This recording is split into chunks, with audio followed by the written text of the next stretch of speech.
Okay, hello everyone. So I hope you all are fine and I'm also fine. आज आपका CMA inter का second session है मेरे साथ और लास्ट क्लास में हम लोगों ने डिस्कस किया था कंपनीज एक्ट वाला पार्ट हमने स्टार्ट किया था लास्ट क्लास में और सब कुछ डिस्कस किया था पूरे सिलेबस की सिनॉप्सिस की थी हमने डिटेलिंग पढ़ी थी कि आपके पास आपके जो आपका पेपर है लॉ का पेपर CMA इंटर में टोटल कितने चैप्टर्स हैं और ये पेपर जैसे मैंने आपको बताया था लास्ट क्लास में भी this paper would be a mixture of descriptive and MCQ based questions as well. तो यहाँ पे सब्जेक्टिव प्लस ऑब्जेक्टिव दोनों तरह के क्वेश्चंस आपको आने वाले हैं और दोनों ही क्वेश्चंस की प्रैक्टिस मैं आपको करवाऊंगी। ये भी मैंने आपको बताया था लास्ट क्लास में कि लॉ में आंसर लिखने का तरीका थोड़ा सा डिफरेंट है, हमें कुछ अलग फॉर्मेट के हिसाब से आंसर लिखना होता है। तो वंस थोड़ा सा हमारा सिलेबस और आगे जाएगा जब तो हमारे पास कुछ क्वेश्चंस होंगे करने के लिए, तब आई विल बी शोइंग यू कि कैसे हमें लॉ के अंदर आंसर्स लिखने हैं। तो एक बहुत बड़ा प्रॉब्लम जो होता है CMA फाउंडेशन में कि आपका जो लॉ का पेपर है वो पूरा ही ऑब्जेक्टिव टाइप बेस्ड क्वेश्चन है, सारे MCQ होते हैं। तो CMA इंटर में जब हम आते हैं तो लॉ का आंसर लिखने कैसे है, इसमें बहुत ज्यादा प्रॉब्लम बच्चे फेस करते हैं। तो ऐसी प्रॉब्लम्स आपको नहीं आएंगी since you are taking sessions from IGP classes. Okay, तो लास्ट क्लास में हमने क्या क्या पढ़ा था मैं ये भी आपके साथ डिस्कस करती हूँ। लास्ट क्लास में हमने देखा था कि कंपनीज एक्ट कब आया था और क्यों आया था, क्या रीजंस थे कि हमारे सामने कंपनीज एक्ट आया। उसके बाद सेंट्रल गवर्नमेंट को एक नीड फील हुई थी कि हमारे देश में कंपनीज एक्ट बहुत ज्यादा पुराना हो चुका है 1956 वाला, and that is why national और इंटरनेशनल इकोनॉमिक एनवायरनमेंट को देखते हुए सेंट्रल गवर्नमेंट ने सोचा था कि कंपनीज एक्ट को चेंज करना चाहिए और 2013 इसका नाम पड़ा था क्योंकि 29 अगस्त 2013 को प्रेसिडेंट का अप्रूवल इस एक्ट को मिला था। आगे चलते हैं। Now what is the meaning of company. Company का मीनिंग भी हमने लास्ट क्लास में किया था, दो लैटिन वर्ड्स हैं जहां से हमने कंपनी का मीनिंग लिया था। तो दो लैटिन वर्ड्स कौन से हैं, कॉम एंड पनीस। कॉम का मतलब होता है विद एंड टुगेदर और पनीस का मतलब होता है ब्रेड। तो हमने इसका मीनिंग कैसे पढ़ा था, company is the association of like minded persons who are doing a business for the purpose of earning profits. तो कॉमन जिनकी सोच है वो लोग ग्रुप बना लेते हैं और एक बिजनेस स्टार्ट करते हैं कंपनी के रूप में और वो प्रॉफिट शेयर करते हैं, तो उसी को कंपनी की ब्रेड्स माना जाता है। फिर हमने लास्ट क्लास में पढ़ा था कि कौन कौन कंपनी बना सकता है। So both the artificial and the natural persons both can make a company. Artificial persons कौन होते हैं, जो कंपनी है, तो कंपनी किसी और कंपनी के साथ मिलके या कंपनी किसी ह्यूमन बीइंग के साथ मिलके या ये आपस में सिर्फ ह्यूमन बीइंग्स ही कंपनी बना सकते हैं। तो कैसा भी कॉम्बिनेशन के हिसाब से आप कंपनी को बना सकते हो। ओके, डेफिनेशन भी हमने लास्ट क्लास में कवर किया था, तो क्या डेफिनेशन है एक बार वापस कवर करेंगे।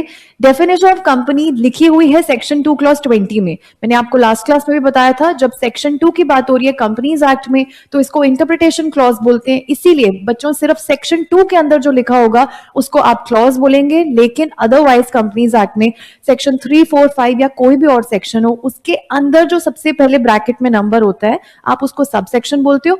फिर उसके अंदर एक ब्रैकेट में या तो रोमन नंबर होगा या फिर अल्फाबेट में लिखा होगा तो उसको आप क्लॉज बोलोगे। फिर उसके आगे भी जो चौथा एक और ब्रैकेट में लिखा होगा तो उसको आप सब क्लॉज बोलते हो। तो सेक्शन के अंदर सब सेक्शन, क्लॉज के अंदर sub clause. So this is how we read sections in law. So company की डेफिनेशन हमने क्या पढ़ी थी लास्ट क्लास में, company means a company incorporated under this act और under any previous company law, इसी को आप बोलते हैं कंपनी। ओके, लास्ट क्लास में हमने ये भी पढ़ा था कि बेसिक तो तीन ही तरह की कंपनीज होती है। कौन कौन सी कंपनीज है, पब्लिक, प्राइवेट एंड OPC। अब मेंबर्स के हिसाब से बोलो, I am talking about members, minimum और मैक्सिमम नंबर ऑफ मेंबर्स भी हमने लास्ट क्लास में डिस्कस किए थे।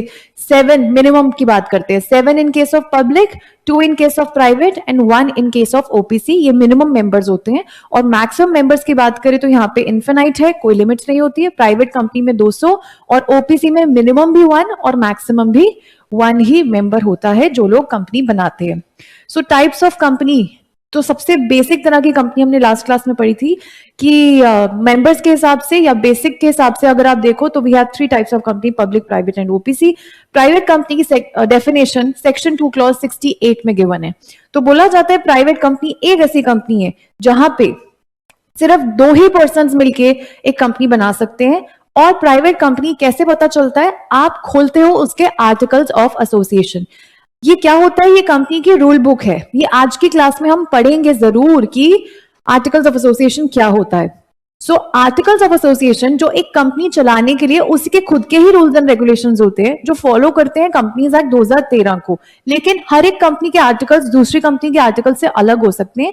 जैसे आईजीपी एक प्राइवेट कंपनी है, सो आईजीपी के अंदर के कुछ रूल्स एंड रेगुलेशंस हो सकते हैं जो सिर्फ आईजीपी के ऊपर लागू हैं, किसी और कंपनी के ऊपर हमारे रूल्स एंड रेगुलेशंस लागू नहीं होते। लेकिन जो भी आर्टिकल्स में लिखा है आईजीपी प्राइवेट लिमिटेड के, वो फॉलो जरूर करेगा कंपनीज एक्ट को। कंपनीज एक्ट के विरुद्ध नहीं जा सकते किसी भी कंपनी के आर्टिकल्स। आगे चलते हैं। अब हमें यह जानना है कि कैसे पता चलेगा कि कोई भी कंपनी पब्लिक है या प्राइवेट है। जब आप किसी कंपनी के आर्टिकल्स खोलोगे तो आपको अगर ये 3 पॉइंट्स दिखेंगे which is R, L and P, तो आप समझ जाएंगे कि वो प्राइवेट कंपनी है।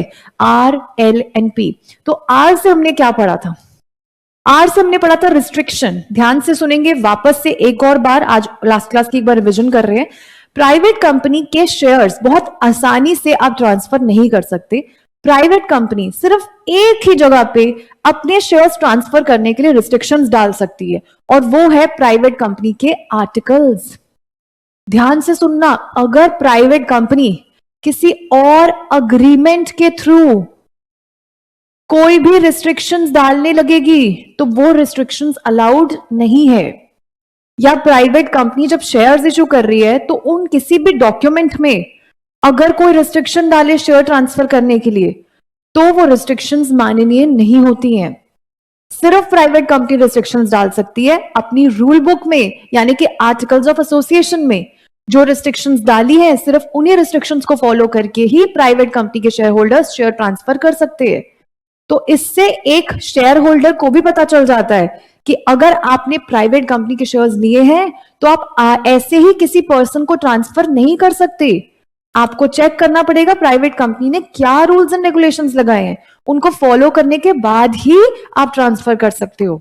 सो रिस्ट्रिक्शन का मतलब होता है कुछ टर्म्स एंड कंडीशंस के हिसाब से आप वो काम कर सकते हो। रिस्ट्रिक्टेड होता है काम, फ्रीली नहीं कर सकते।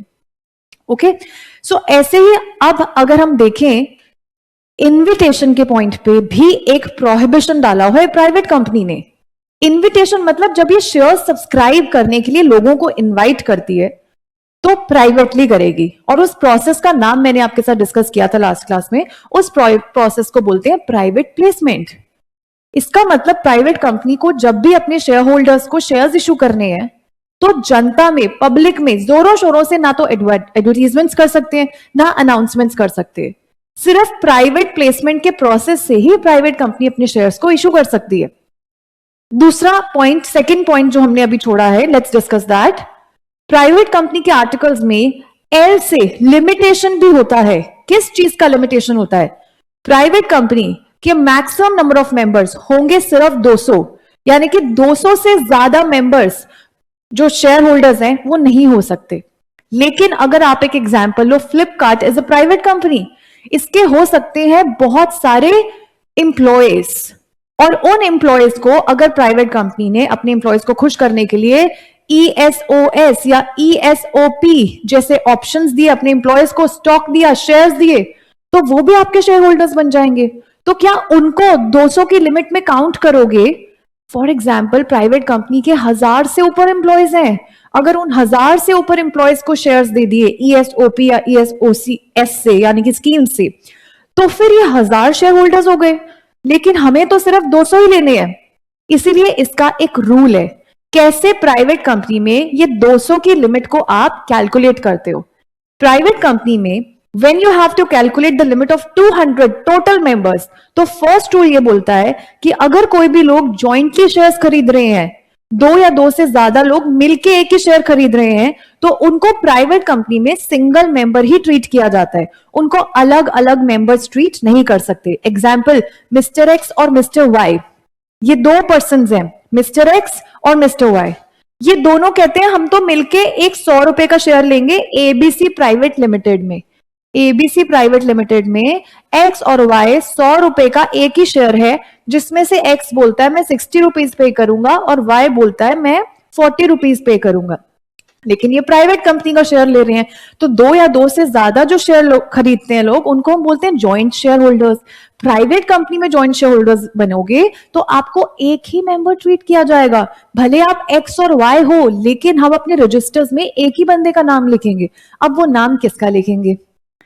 या तो एक्स और वाई आपस में डिसाइड करके बताएंगे कि किसका नाम होगा, या फिर कंपनी खुद चूज कर सकती है कि किसका नाम होगा, अगर इन्होंने डिसाइड करके हमको नहीं बताया।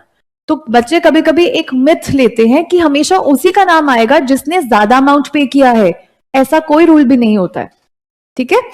सेकेंड रूल, जैसे हम 200 की लिमिट को कैलकुलेट करेंगे, वो है कि जितने भी प्रेजेंट और पास्ट एम्प्लॉयज हैं, आज जो हमारे एम्प्लॉयज हैं प्लस मेंबर्स भी हैं, या पास्ट में कभी एम्प्लॉय रहे हैं और तब मेंबर भी थे, आज एम्प्लॉयमेंट छोड़ चुके हैं लेकिन मेंबरशिप आज भी कंटिन्यू कर रहे हैं, ऐसे वाले पर्संस दोनों को ही आपको 200 की लिमिट में से माइनस कर देना है।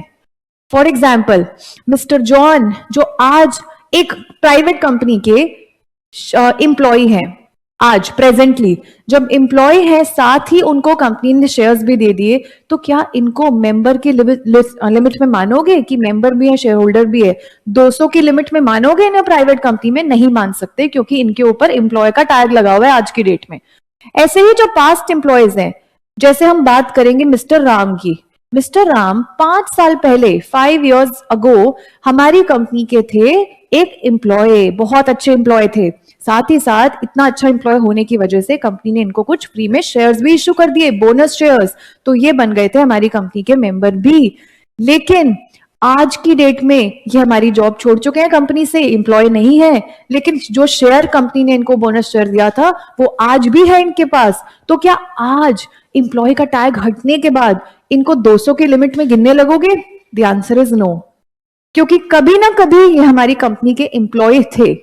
एम्प्लॉय का टैग अगर आपसे जुड़ा हुआ है या था, तो आप अगर शेयर भी होल्ड कर रहे हो, फिर भी आपको ये 200 की लिमिट में हम कैलकुलेट नहीं करेंगे, क्योंकि लिमिट बहुत ज्यादा कम है हमारे पास। ऐसे ही सेक्शन 2 क्लॉज 71 में पब्लिक कंपनी की डेफिनेशन को पढ़ा जाता है। पब्लिक कंपनी की डेफिनेशन में बोलते हैं, public company is a company which is not a private company. Obviously private company में जो पॉइंट्स पढ़े RLP वो हटा दोगे तो क्या बन जाएगा? जिस कंपनी के आर्टिकल्स में RLP नहीं होता है, तो वो वाली कंपनी पब्लिक मानी जाती है। पब्लिक कंपनी को बनाने के लिए minimum paid up share capital की रिक्वायरमेंट बोली जाती है एज मे बी प्रिस्क्राइब्ड। और जब बच्चों आपकी बुक में एज मे बी प्रिस्क्राइब्ड लिखा होता है, तो मींस ये बातें लिखी होती हैं कंपनीज एक्ट के रूल्स में। और बच्चों जब हमने रूल्स खोल के देखे, हमें पता चला कि देयर इज नो लिमिट। आज की डेट में अमेंडमेंट आ चुकी है, तो पब्लिक, प्राइवेट या ओपीसी या कोई भी कंपनी को बनाने से पहले कुछ कैपिटल जमा करने की जरूरत नहीं है कंपनी बनाने के लिए। आप कितना मिनिमम भी अमाउंट है ना आपके पास, उससे भी पैसा कंपनी बना सकते हो। आगे चलते हैं। आज की क्लास में हम टाइप्स ऑफ कंपनीज डिस्कस करेंगे, हम advantages and disadvantages of company भी डिस्कस करेंगे, और कुछ बेसिक चीजें करेंगे, ठीक है। अब आज की क्लास के न्यू टॉपिक्स में शुरू कर रही हूं, बिकॉज अभी तक हम लास्ट क्लास का एक छोटा सा रिवीजन कर रहे थे। अब सबसे पहली जो हम कंपनी करने वाले हैं वो लाइबिलिटी के हिसाब से है। So guys, on the basis of liability we have 3 types of companies: company limited by share, company limited by guarantee and the unlimited company. ये 3 तरह की कंपनीज हमारे पास होती है। आपको पता है we have so many types of company, but हमें अलग अलग कैटेगराइजेशन इसका करना होता है, क्लासिफाई करना होता है। जो सेम तरह की कंपनी है उसको एक ग्रुप में हम डाल देते हैं। तो लाइबिलिटी के हिसाब से हमारे पास 3 तरह की कंपनीज बनाते हैं हम लोग। होंगी ये कंपनी पब्लिक, प्राइवेट या ओपीसी ही, ठीक है। बेसिक तो यही है, लेकिन लाइबिलिटी के हिसाब से आप इनका रूप ले सकते हो, या तो लिमिटेड बाय शेयर वाली पब्लिक या प्राइवेट बना लो, या लिमिटेड बाय गारंटी वाली या अनलिमिटेड कंपनी। ओके, जब मैं लाइबिलिटी बोल रही हूं तो मैं कंपनी की लाइबिलिटी की बात थोड़ी ही कर रही हूं, मैं बात कर रही हूं कंपनी के मेंबर्स की लाइबिलिटी कैसी होती है। जो भी मेंबर बनेगा पब्लिक, प्राइवेट या ओपीसी में, उनकी लाइबिलिटीज कैसी होने वाली है। Okay, in case of company limited by share, liability of members is limited, नाम से पता चल रहा है लिमिटेड बाय शेयर। इस तरह की कंपनी में मेंबर्स की लायबिलिटी कैसी होगी? Let's understand. मिस्टर एक्स जो एक ऐसी कंपनी में शेयर होल्डर बने जो कि लिमिटेड बाय शेयर है, तो उन्होंने जब 100 रुपए का शेयर लिया, ₹100 का शेयर हेल्ड किया, इस शेयर के ऊपर उन्होंने अभी तक कंपनी को पे किया है सिर्फ 70 रुपीज, जो कि ऑलरेडी पे कर चुके हैं। लेकिन जो अभी भी 30 रुपीज का बैलेंस पड़ा है उनका, अब हमें यह देखना है कि कंपनी लिमिटेड बाय शेयर में मिस्टर एक्स की लायबिलिटी कितनी होगी। जितना उन्होंने शेयर हेल्ड किया है उसके ऊपर जो सिर्फ बैलेंस यानी कि अनपेड अमाउंट है, सिर्फ उतनी ही लायबिलिटी होगी मिस्टर एक्स की इन case of company limited by share. अच्छा, ये लायबिलिटी क्लॉज में लिखी होती है। Liability clause memorandum of association में पाया जाता है। बहुत इंपॉर्टेंट बुक है। इसके टोटल 6 क्लॉजेज होते हैं, 6 पार्ट्स होते हैं। ये कंपनी का एक तरह से कॉन्स्टिट्यूशन है। जैसे हमारा देश का कॉन्स्टिट्यूशन, वैसे कंपनी का कॉन्स्टिट्यूशन उसका एमओए होता है। आर्टिकल से भी बड़ी बुक होती है मेमोरेंडम। तो मेमोरेंडम के लायबिलिटी क्लॉज में लिखा जाता है कि मेंबर्स की लायबिलिटी इस कंपनी में कितनी है। लिमिटेड बाय शेयर वाली कंपनी में शेयर होल्डर्स की लायबिलिटी मेमोरेंडम के अनुसार लिमिटेड होगी। कितना अमाउंट इनकी लायबिलिटी बनती है? लिमिटेड है, बहुत लिमिटेड है। जितना इन्होंने शेयर हेल्ड किया यानी कि 100 रुपए, 100 रुपए पे जो अनपेड अमाउंट है यानी कि 30 रुपीज, सिर्फ उतनी ही लायबिलिटी है। एक बार पूरी लाइन पढ़ेंगे। कंपनी लिमिटेड बाय शेयर एक ऐसी कंपनी है having the liability of its members limited to memorandum. It is mentioned in memorandum. Their liability is mentioned in memorandum. कितनी? To the extent, to the amount, if any मतलब अगर कुछ unpaid है तो। सोचो 100 का 100 रुपए पे कर दिया तो कोई लायबिलिटी नहीं है, लेकिन 100 पे 70 रुपए पे किया है, 30 रुपीज अभी पेंडिंग है, तो अनपेड अमाउंट जो भी होगा सिर्फ उतनी ही लायबिलिटी होगी इन case of company limited by share. Company limited by guarantee, section 2 clause 21 में कंपनी लिमिटेड बाय गारंटी में मेंबर्स की लायबिलिटी कितनी होती है? देखो, इस तरह की कंपनी में अगर मिस्टर वाई मेंबर बनेगा तो मिस्टर वाई को देनी होगी एक अमाउंट की गारंटी। जैसे इन्होंने 1 लाख रुपए की गारंटी दी कि जब गारंटी देने का टाइम आएगा तो मेरे से सिर्फ 1 लाख रुपए, मतलब मैं गारंटी दे रहा हूं कि जब पैसे लायबिलिटी देने की बात आएगी तो मेरे से आप सिर्फ मांग सकते हो 1 लाख रुपए। और ये अमाउंट भी, ये गारंटीड अमाउंट भी मेंशन्ड होगा इन दी मेमोरेंडम ऑफ एसोसिएशन। यहां पे मेंबर्स की लायबिलिटी मेंशन्ड है मेमोरेंडम में, यहां पे गारंटीड अमाउंट मेंशन्ड है मेमोरेंडम में। ओके, अब ये मिस्टर वाई ने जो 1 लाख रुपए की गारंटी दी है कि जब तुम्हें पैसे की जरूरत होगी ना, लायबिलिटी की जरूरत होगी, तो मैं शेयर होल्डर हूं, मेरे से सिर्फ 1 लाख रुपए मांगना। लेकिन ये 1 लाख रुपए सिर्फ एक ही कंडीशन में इस तरह की कंपनी में मांगा जा सकता है, और वो है only at the time of winding up of company. सिर्फ और सिर्फ कंपनी जब बंद होगी तो कंपनी के एसेट्स अगर कम है और लायबिलिटीज बहुत ज्यादा है, एसेट्स बहुत कम है जिसमें से लायबिलिटीज पूरी कर ही नहीं पा रहे हैं, इसीलिए हमें याद किसकी आएगी? अब मेंबर्स की। तुम मेंबर हो हमारी कंपनी में, तुमने गारंटी दिया है कि जब भी लायबिलिटीज को पूरा करना होगा, एसेट्स में से लायबिलिटीज पूरी नहीं कर पा रहे तो तुम पैसा दोगे। गारंटीड अमाउंट कितना देंगे? 1 लाख रुपीज। इधर जितना मेंबर्स ने गारंटी दिया है सिर्फ उतनी ही लायबिलिटी वो देंगे, उससे ज्यादा कुछ भी लायबिलिटी उनसे नहीं मांग सकते, उनको कुछ भी अमाउंट इससे ज्यादा नहीं मांग सकते। तो इधर भी सिर्फ गारंटीड अमाउंट ही लायबिलिटी है, उससे ज्यादा कुछ भी नहीं, मतलब यहां पे भी लायबिलिटी लिमिटेड है। ठीक है, नेक्स्ट आता है अनलिमिटेड का कंपनी। ओके, एक बात देखिए आपने, कंपनी लिमिटेड बाय शेयर और कंपनी लिमिटेड बाय गारंटी में एक डिफरेंस है। कंपनी लिमिटेड बाय गारंटी में सिर्फ पैसा तब मांगेंगे जब कंपनी बंद होगी और एसेट्स कम है, लायबिलिटीज ज्यादा है उस टाइम पे। लेकिन कंपनी लिमिटेड बाय शेयर में कंपनी कभी भी पैसा मांग सकती है अपने शेयर होल्डर्स से जो 30 रुपीज उसके पेंडिंग थे, या तो जब कंपनी कॉल्स करती है, first call, second call, final call, तो अनपेड अमाउंट मंगवाती है ना, या फिर वाइंडिंग अप के टाइम पे, अब तो बंद हो रही है कंपनी, आपका अनपेड अमाउंट है, आपको देना पड़ेगा। तो किसी भी तरह पे, किसी भी टाइम पे कंपनी पैसा मांग सकती है। लास्ट तरह की कंपनी है विच इज अनलिमिटेड कंपनी। ये एक ऐसी टाइप ऑफ कंपनी है जहां पे मेंबर्स की लायबिलिटी पे कोई भी लिमिट होता ही नहीं है, तभी इसका नाम है unlimited liability.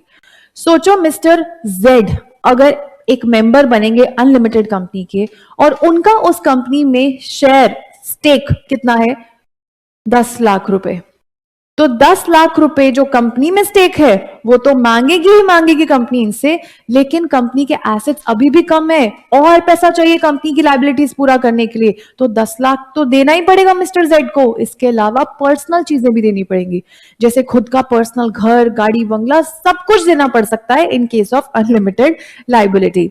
So no one wants to become member in such kind of company. India में ऐसी कंपनीज भी बहुत कम होंगी। So unlimited company as a company which is not having any limit on the liability of members.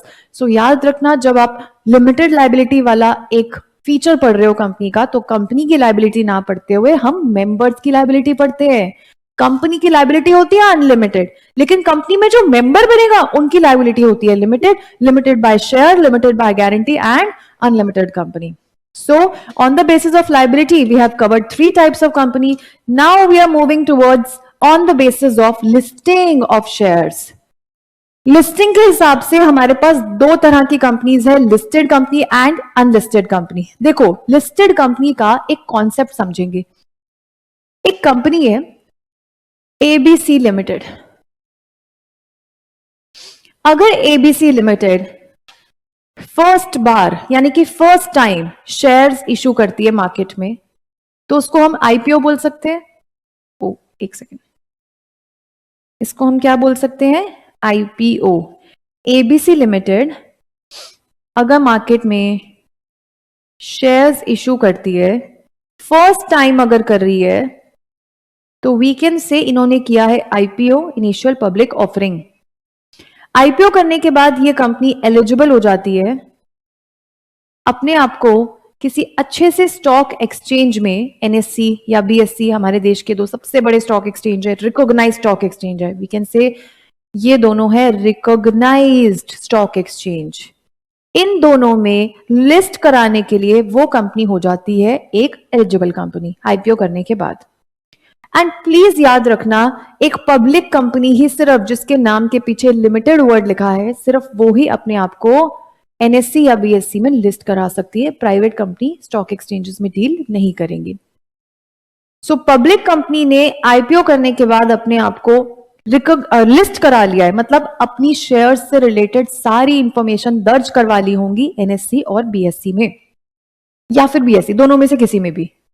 अब ये 2 दोबारा से सुन लो, हमारे देश के रिकॉग्नाइज्ड स्टॉक एक्सचेंज है, इनको रिकॉग्नाइजेशन दी है सेंट्रल गवर्नमेंट ने।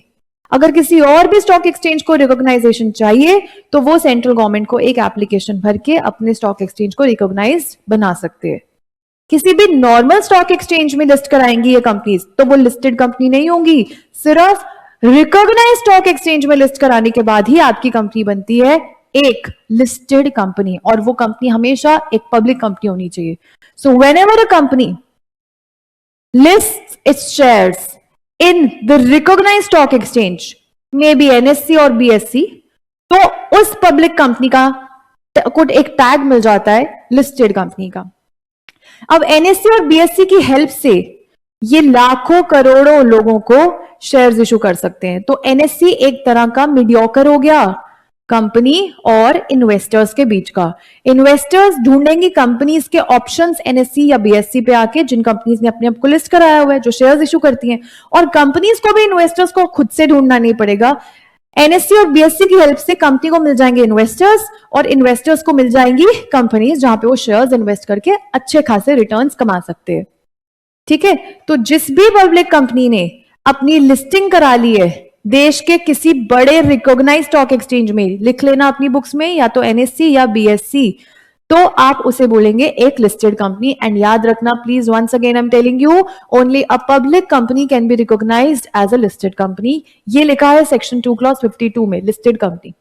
लेकिन सोचो कोई कंपनी है जिसने अपने आप को किसी रिकॉग्नाइज्ड स्टॉक एक्सचेंज में लिस्ट ही नहीं कराया हुआ है, that company is called as an unlisted company.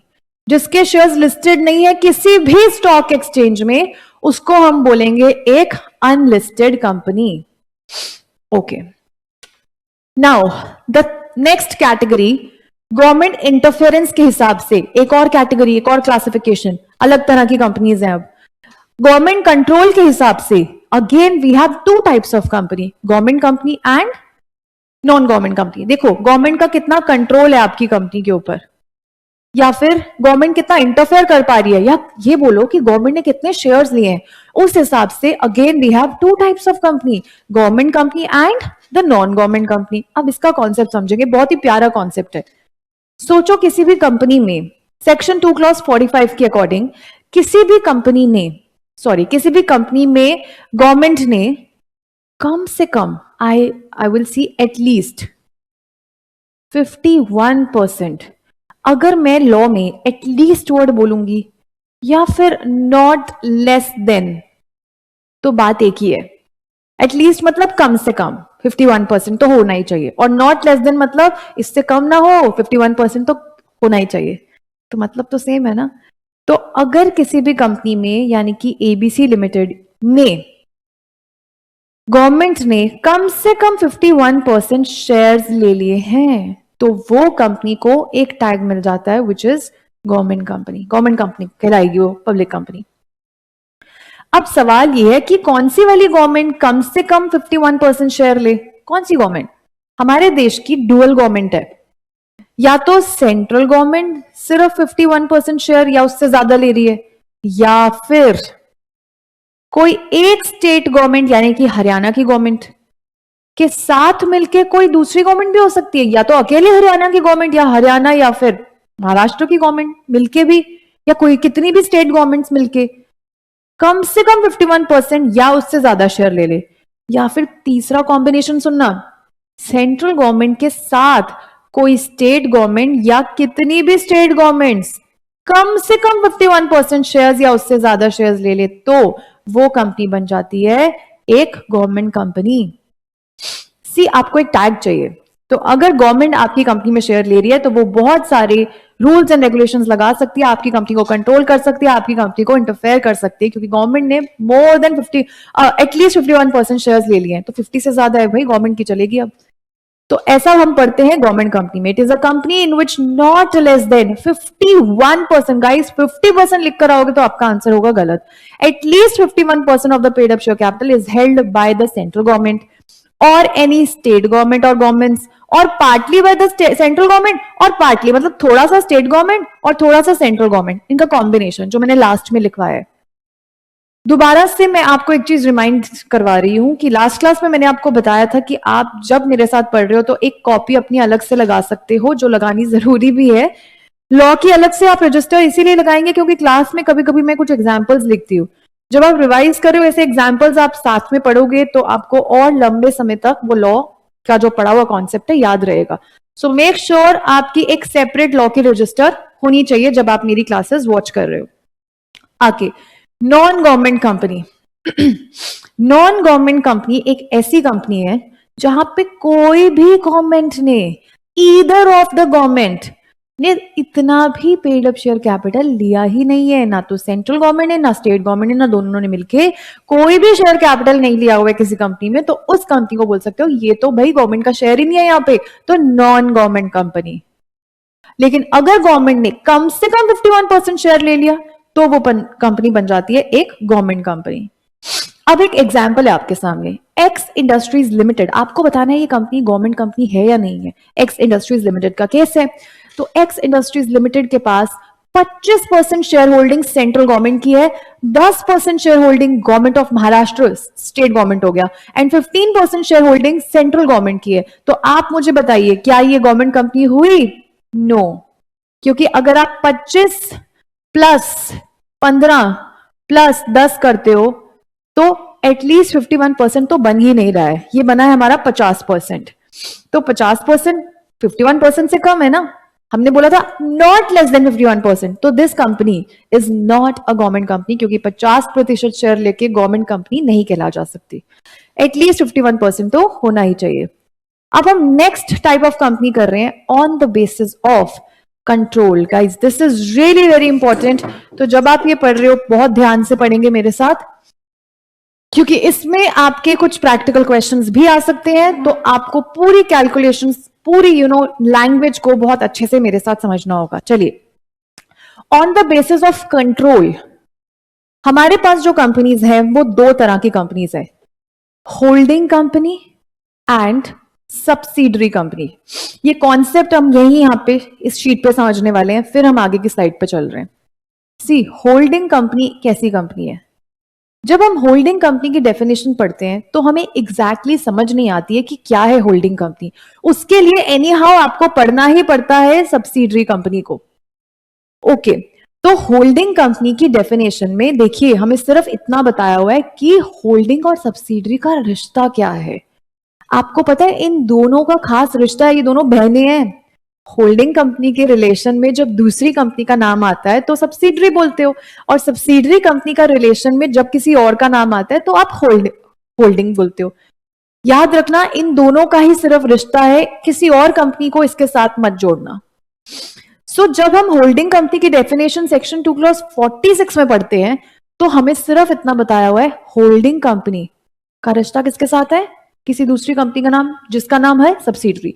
So holding company in relation, जिसके साथ इसका रिश्ता है, टू वन और मोर अदर कंपनीज, मतलब एक या एक से ज्यादा कंपनीज के साथ जो रिलेशन होता है होल्डिंग कंपनी का, मींस होल्डिंग कंपनी हुई एक बॉडी कॉर्पोरेट, जहां पे वो वाली कंपनीज जिसके साथ हम रिलेशन बता रहे थे ऑफ सच कंपनीज, जिस जो वन और मोर की बात हो रही थी, उनका नाम होता है सब्सिडरी।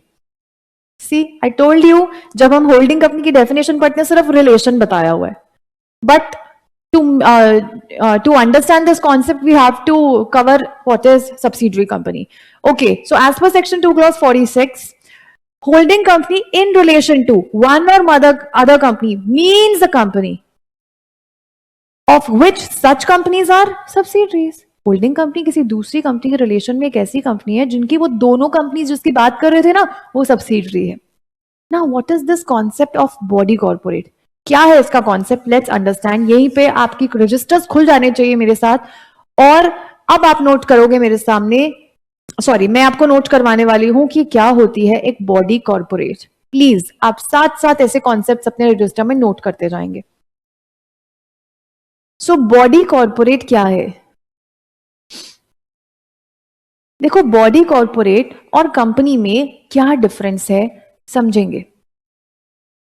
प्लीज नोट करेंगे आप अपनी कॉपीज में, बॉडी कॉर्पोरेट और कंपनी दोनों में एक चीज कॉमन है, कंपनी के पास होता है सेपरेट लीगल एंटिटी का कॉन्सेप्ट, मतलब कंपनी के पास अपनी खुद की पहचान होती है।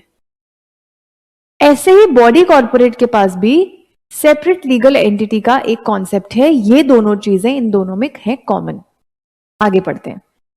कंपनी की डेफिनेशन सेक्शन 2 क्लॉज 20 के अनुसार हमने पढ़ी थी कि कंपनी मीन्स अ कंपनी जो रजिस्टर्ड है दिस एक्ट में, यानी कि 2013 एक्ट में, या फिर प्रीवियस एक्ट में, या फिर प्रीवियस कंपनी लॉज में। एग्जाम्पल 1956 में रजिस्टर्ड है, तो दोनों को ही हम बोल सकते हैं क्या? एक कंपनी। लेकिन बॉडी कॉर्पोरेट में क्या आता है? हमने बोला जो सिर्फ इंडिया के कंपनीज एक्ट में रजिस्टर्ड है, नए वाले या पुराने में, उसको कंपनी बोलोगे, लेकिन बॉडी कॉर्पोरेट क्या है?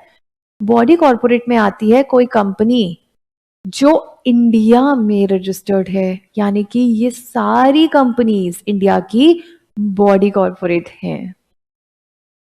इंडिया में रजिस्टर्ड हो, या फिर कोई ऐसी कंपनी जो आउटसाइड इंडिया किसी और देश के कंपनी लॉ में रजिस्टर्ड हो, तो मतलब ज्यादा बड़ा कॉन्सेप्ट तो बॉडी कॉर्पोरेट हो गया, क्योंकि कंपनी की डेफिनेशन में सिर्फ वो आ रहे थे जो इंडिया में रजिस्टर्ड है, लेकिन बॉडी कॉर्पोरेट में इंडिया के साथ साथ इंडिया से बाहर रजिस्टर्ड कंपनीज को भी हम बॉडी कॉर्पोरेट बोल रहे हैं।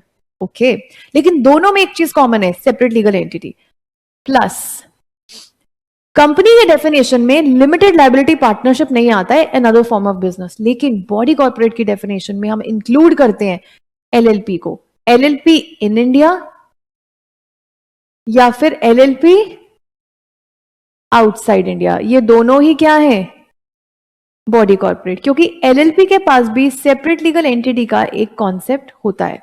पूरा एलएलपी का एक्ट है आपके सिलेबस में, मैं आपको पढ़ाऊंगी। ओके, तो पार्ट ए में जो लॉज है ना, उसमें लिमिटेड लायबिलिटी पार्टनरशिप भी है, तब आप अच्छे से समझ जाओगे what is limited liability partnership.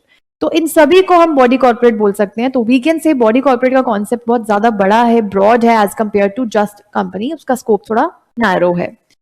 Okay, तो होल्डिंग कंपनी को बोला जा रहा है बॉडी कॉर्पोरेट, मतलब होल्डिंग कंपनी इंडिया में भी हो सकती है, इंडिया से बाहर भी हो सकती है, उनको बॉडी कॉर्पोरेट बोल रहे हैं ना। तो होल्डिंग कंपनी इंडिया की भी हो सकती है, इंडिया से बाहर की भी हो सकती है। अब ध्यान देना, अब सब्सिडरी कंपनी को पढ़ना बहुत ज्यादा इंपॉर्टेंट है। यहां समझते हैं what is subsidiary company. What is subsidiary company, please understand. जब होल्डिंग कंपनी का रिश्ता, रिलेशन जिस कंपनी के साथ होता है, उसका नाम आपने सब्सिडरी पढ़ा है अभी अभी होल्डिंग कंपनी की डेफिनेशन में। तो सब्सिडरी क्या है? सब्सिडरी कंपनी के अंदर होल्डिंग कंपनी कुछ तो होल्ड कर रही है। होल्डिंग कंपनी एक या दो पॉइंट्स में से, दोनों के बीच में और लिखा हुआ है, इन दोनों में से किसी भी पॉइंट से किसी को अपना सब्सिडरी बना सकती है कुछ होल्ड करके। तो यानी कि अगर एबीसी लिमिटेड PQR लिमिटेड के शेयर्स खरीद ले, कितने? More than half. More than half का मतलब होता है मोर देन 50%, ठीक है, 50% से ज्यादा। तो हम बोल सकते हैं कि एक कंपनी ने दूसरी कंपनी को अपना सब्सिडरी कंपनी बना लिया, क्योंकि दोनों पॉइंट्स के बीच में और लिखा है, या तो ये वाला पॉइंट या दूसरा पॉइंट। अगर एबीसी लिमिटेड और PQR लिमिटेड में हो जाए एक अग्रीमेंट, ऐसा अग्रीमेंट कि board of directors of PQR को कौन कंट्रोल करेगा?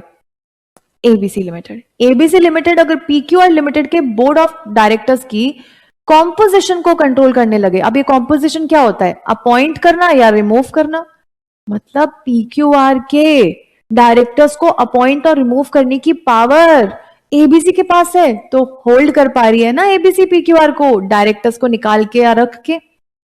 अब ऐसा क्यों होता है? क्यों हम किसी भी कंपनी को ये हक देंगे कि आप हमारी कंपनी के डायरेक्टर्स को अपॉइंट करो या रिमूव करो? बेटा, हो सकता है इनके बीच में कोई अग्रीमेंट हो, जैसे कि जब एबीसी लिमिटेड ने PQR लिमिटेड के शेयर्स लिए होंगे, तो इनके साथ एक अग्रीमेंट किया होगा कि आप हमें रिटर्न्स मत दीजिए, बल्कि शेयर्स लेने के बदले में हम आपके डायरेक्टर्स को कंट्रोल करेंगे, अब आपके डायरेक्टर्स को अपॉइंट और रिमूव करने की पावर हमारे पास ही होगी। तो ऐसा अग्रीमेंट भी हो सकता है, ठीक है।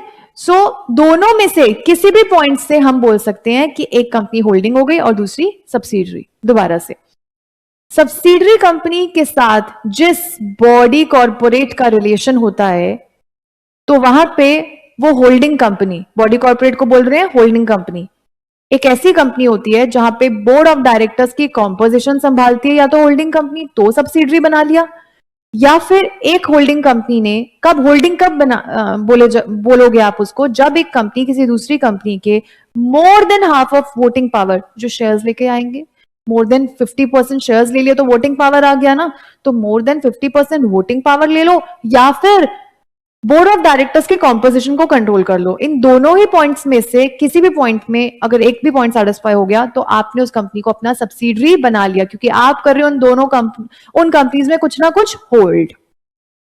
सो we have completed the definition of holding and subsidiary as well, and now we are moving towards associate company.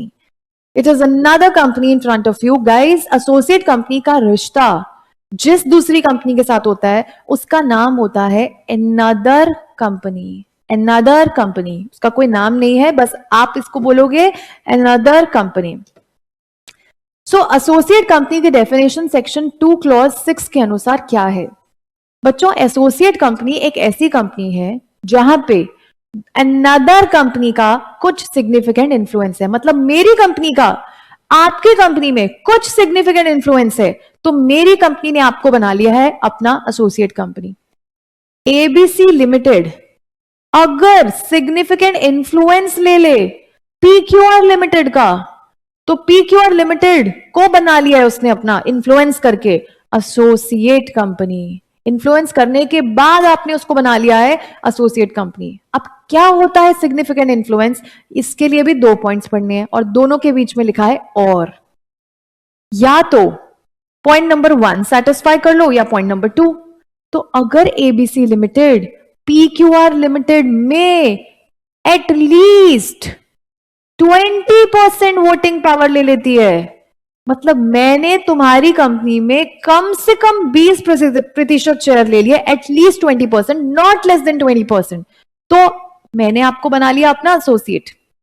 या फिर अगर मेरी कंपनी का तुम्हारी कंपनी के साथ अगेन एक अग्रीमेंट हो गया है कि मैं ही लूंगी तुम्हारी कंपनी के मेजर डिसीजंस, तुम्हारे सारे बिजनेस डिसीजन लेने का हक मेरे पास आ गया, तब भी मैंने तुम्हें बना लिया अपना एसोसिएट. तो इन दोनों में से किसी भी पॉइंट से एक कंपनी दूसरी कंपनी को अपना एसोसिएट बना सकती है.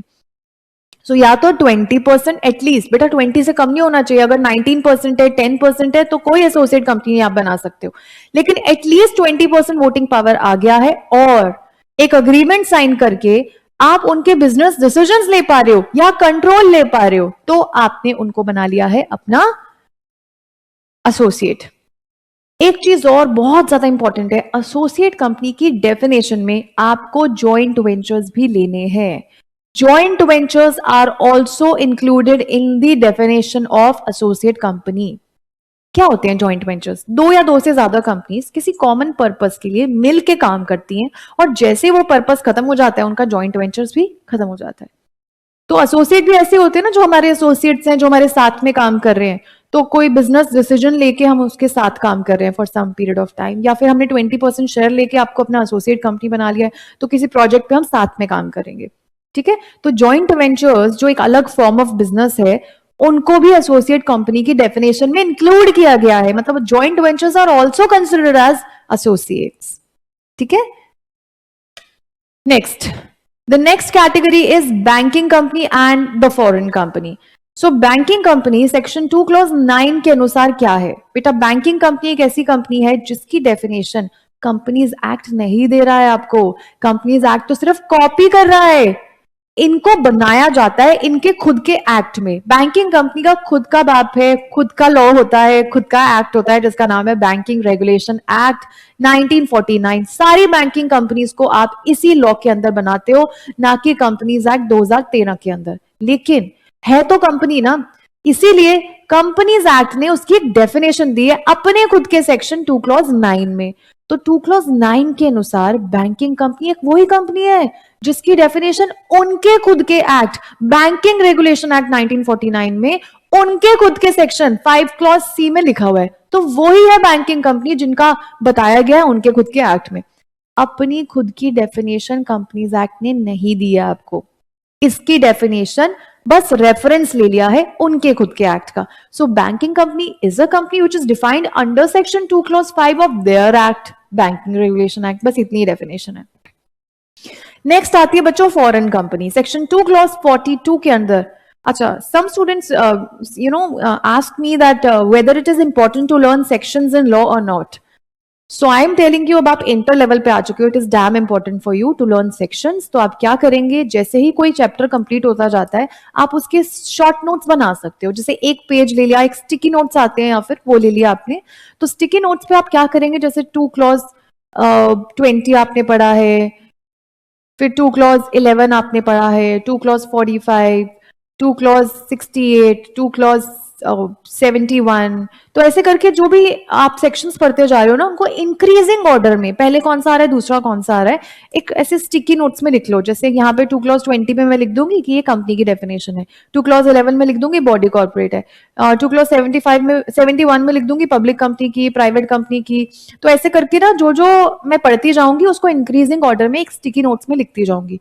सो दैट जैसे ही चैप्टर कंप्लीट हो जाएगा, मैं वो स्टिकी नोट्स पढ़ूंगी या फिर वो पेज अपना या फिर नोट्स पढ़ूंगी, तो मुझे सेक्शंस भी याद होने स्टार्ट हो जाएंगे।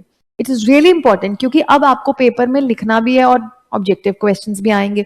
तो ऑब्जेक्टिव क्वेश्चंस में आपसे पूछ सकते हैं किस चीज का सेक्शन है, या फिर जब आप अपना सब्जेक्टिव आंसर्स लिख रहे हो, पूरे फुल फ्लेज्ड आंसर्स, तो उसमें भी तो सेक्शन लिखने होते हैं। It is important. ठीक है, तो अभी से स्टार्टिंग के क्लास से मैं आपको बोल रही हूँ, आपको सेक्शंस याद करने की आदत डालनी होगी। ओके, सेक्शन 2 क्लॉज 42 किसका है? फॉरेन कंपनी का डेफिनेशन। सेक्शन 2 क्लॉज 42 के अनुसार फॉरेन कंपनी क्या है? बहुत अच्छा कॉन्सेप्ट है, बहुत प्यारा कॉन्सेप्ट है। देखो, नाम ही है इसका फॉरेन कंपनी, तो इंडिया में रजिस्टर्ड तो नहीं होगी, ऑब्वियसली फॉरेन में रजिस्टर्ड होगी, फॉरेन में इनकॉर्पोरेट करवाई होगी। सिंगापुर में एक कंपनी बनाई गई है, या स्विट्जरलैंड में एक कंपनी बनाई है, यूएस में बनाई है, दुबई में बनाई है, सब इंडिया से दूसरी कंट्रीज हैं, उनके खुद के कंपनीज एक्ट में बना दिए। लेकिन why are we calling it a foreign company in India? 2 points दोनों सेटिस्फाई होने चाहिए इस बार, और नहीं लगा है, दोनों पॉइंट्स के बीच में एंड लगा है। देखो, एक कंपनी है जिसको बनाया तो सिंगापुर में है, सिंगापुर वहीं पे इनकॉर्पोरेट किया है उनके खुद के सिंगापुर के कंपनी लॉ में, लेकिन इंडिया में उसका जरूर कोई प्लेस ऑफ बिजनेस होना चाहिए, कोई प्लेस ऑफ बिजनेस उनका होना चाहिए, कोई जगह होनी चाहिए। अब ये प्लेस ऑफ बिजनेस या तो उन्होंने खुद खोला है सिंगापुर में, मतलब सिंगापुर के जो डायरेक्टर्स हैं, शेयर होल्डर्स हैं, उन्होंने खुद इटसेल्फ खुद एक प्लेस ऑफ बिजनेस खोला है, या फिर अपने किसी एजेंट के थ्रू प्लेस ऑफ बिजनेस वो लेकर चल रहे हैं यहाँ पे। अब ये प्लेस ऑफ बिजनेस या तो सच में आपको फिजिकल फॉर्म में दिखाई देता है, एक बिल्डिंग है, वहां पे कुछ प्लेस है जहां बिजनेस की जगह है उनकी, या फिर सिर्फ इलेक्ट्रॉनिक ट्रांजेक्शन हो सकता है, सिर्फ इलेक्ट्रॉनिक मोड में भी हो सकता है, मतलब कोई ऑनलाइन काम चल रहा है। ठीक है, जरूरी नहीं जगह हो, बट कोई ऑनलाइन काम है। एंड ये प्लेस ऑफ बिजनेस तो बना लिया फिजिकली या इलेक्ट्रॉनिक, लेकिन प्लेस ऑफ बिजनेस होना सिर्फ काफी नहीं है। इंडिया में सिर्फ जगह खोली हुई है, एक प्लेस ऑफ बिजनेस खोल के रख दिया है, it is not enough. Second point should also be satisfied, और सेकेंड पॉइंट बोल रहा है उस प्लेस ऑफ बिजनेस में जरूर कोई गैर कानूनी काम नहीं, बल्कि बिजनेस से रिलेटेड काम होना चाहिए। Some business activity must be conducting in the place of business in India. और अगर इलेक्ट्रॉनिक मोड में ऑफिस है, place of business electronic mode में है, तो इलेक्ट्रॉनिक मोड में ही कोई बिजनेस एक्टिविटी हो रही है। ये दोनों ही पॉइंट सेटिस्फाई होने चाहिए, तभी हम बोल सकते हैं कि वो एक फॉरेन कंपनी है, which is incorporated outside India, but in India it is having a place of business. अब वो प्लेस ऑफ बिजनेस या तो खुद खोला है इटसेल्फ, या फिर इलेक्ट्रॉनिक मोड, सॉरी, या फिर किसी एजेंट के थ्रू। अब या तो फिजिकली दिख रहा है आपको वो ऑफिस, या फिर इलेक्ट्रॉनिक मोड में है, and it is conducting business activity in India किसी भी तरीके से, तभी आप उसको बोलोगे फॉरेन कंपनी। प्लीज याद रखना, अगर पेपर में क्वेश्चन आता है उन्होंने सिर्फ इंडिया में एक प्लेस खोल के रख लिया है, लेकिन वहां पे कोई बिजनेस नहीं हो रहा है अभी तक, तो आप उसको फॉरेन कंपनी नहीं बोल सकते। I give you one example. एक क्वेश्चन आएगा अगर पेपर में, एक कंपनी दुबई में बनी है, दुबई के कंपनीज एक्ट में, लेकिन इंडिया में उनका कोई प्लेस ऑफ बिजनेस फिजिकली नहीं है, प्लेस ऑफ बिजनेस कोई जगह फिजिकल नहीं है, लेकिन इंडिया में जो स्टूडेंट्स हैं वो दुबई की उस कंपनी से ऑनलाइन लेक्चर्स खरीद के इंडिया में ही उसको वॉच करते हैं। तो इंडिया में बिजनेस हो रहा है ना, उसका बिजनेस एक्टिविटी इलेक्ट्रॉनिक मोड में, तो उसकी प्लेस ऑफ बिजनेस की भी जरूरत नहीं है, इलेक्ट्रॉनिक मोड में बिजनेस हो रहा है। ठीक है, तो ये सेकेंड पॉइंट सबसे ज्यादा इंपॉर्टेंट पॉइंट है ये बताने के लिए कि आपकी कंपनी फॉरेन कंपनी है या नहीं है। जरूरी नहीं फिजिकल प्लेस हो, कोई इलेक्ट्रॉनिक मोड में भी हो सकता है, और हाँ कोई बिजनेस एक्टिविटी भी हो सकती है। तो इंडिया में अगर लीगली पढ़ना तो लीगल है ना, तो बच्चे ऑनलाइन लेक्चर्स खरीदते हैं दुबई से और उनको पैसा भी देते हैं, तो दे आर अर्निंग मनी। तो वी कैन से जो दुबई में रजिस्टर्ड कंपनी है वो हमारे लिए एक फॉरेन कंपनी हो गई। आगे चलते हैं बेटा। नेक्स्ट आता है ओपीसी, 1% कंपनी। ये लास्ट क्लास में हमने ऑलरेडी कवर की थी। सेक्शन 2 क्लॉज 62 के अनुसार 1% कंपनी एक ऐसी कंपनी है जिसका एक ही इकलौता मेंबर कंपनी शुरू कर सकता है। इसको हम एक तरह की प्राइवेट कंपनी बोलते हैं। अभी तक हमने जो कंपनीज पढ़ी हैं, जैसे हमने पढ़ी है लिस्टेड कंपनी। लिस्टेड कंपनी हमेशा एक पब्लिक कंपनी ही हो सकती है। 1% कंपनी हमेशा होगी एक तरह की प्राइवेट कंपनी। ठीक है, अभी तक तो हमने यही कवर किया। गवर्नमेंट कंपनी भी मोस्टली होती है एक पब्लिक कंपनी। आगे स्मॉल कंपनी पढ़ेंगे, वो होती है एक तरह की प्राइवेट कंपनी। तो धीरे धीरे आपको ये भी समझ आना चाहिए कि ये जो टैग है लिस्टेड का, गवर्नमेंट का या ओपीसी का, ये कौन सी वाली कंपनी को मिल सकता है। ओपीसी कोई टैग नहीं है, ये इटसेल्फ एक कंपनी है। ओके, अभी जो ओपीसी है इसके बारे में कुछ और इंपॉर्टेंट बातें हम करेंगे from the notes.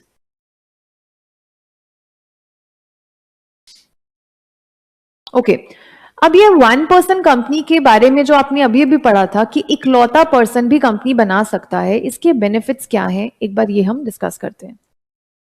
What are the benefits to make 1% company. देखो, पुराने टाइम पे क्या होता था कि लोग सोल प्रोप्राइटरशिप किया करते थे। सोल प्रोप्राइटरशिप, आई होप आप सब कॉमर्स के स्टूडेंट्स हैं, अगर नहीं है तो I tell you, sole proprietorship एक ऐसा बिजनेस है जहां पे सिंगल पर्सन अपना बिजनेस करता है और जरूरी नहीं है अपने बिजनेस को रजिस्टर कराना।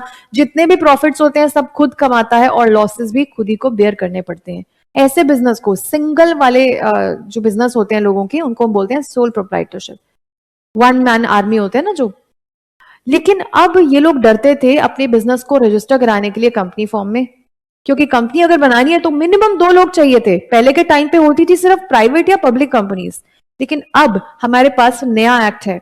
2013 एक्ट से ही ये नया कॉन्सेप्ट आया है 1% कंपनी बनाने का। तो आज वो अकेले लोग जो अकेला खुद का बिजनेस कर रहे थे, वो अपने बिजनेस को कंपनी का रूप दे सकते हैं, क्योंकि गवर्नमेंट ने निकाली है एक 1% कंपनी। 1% कंपनी में अकेला पर्सन जो खुद बिजनेस कर रहा था वो अपने आप को कंपनी के रूप में रजिस्टर कराएगा, और कंपनी के बहुत सारे बेनिफिट्स होते हैं जो आज हम इसके बाद पढ़ने वाले हैं। What are the disadvantages of a company, वो सब उसको मिल सकते हैं। So the concept of 1% company quite revolutionary है। रेवोल्यूशनरी का मतलब पता है क्या है? कि बहुत सालों से वेट हो रही थी, एक रेवोल्यूशन आया, मतलब एक चेंज आया है, कंपनीज एक्ट एक नया चेंज लेकर आया है।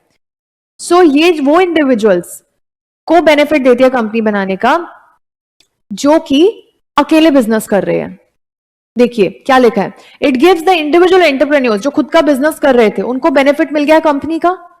मतलब उनको अगर कंपनी बना रहे हो ओपीसी, तो कंपनी को जो बैंक लोन दे देता है वो आसानी से देता है, क्योंकि कंपनी में ज्यादा क्रेडिबिलिटी होती है।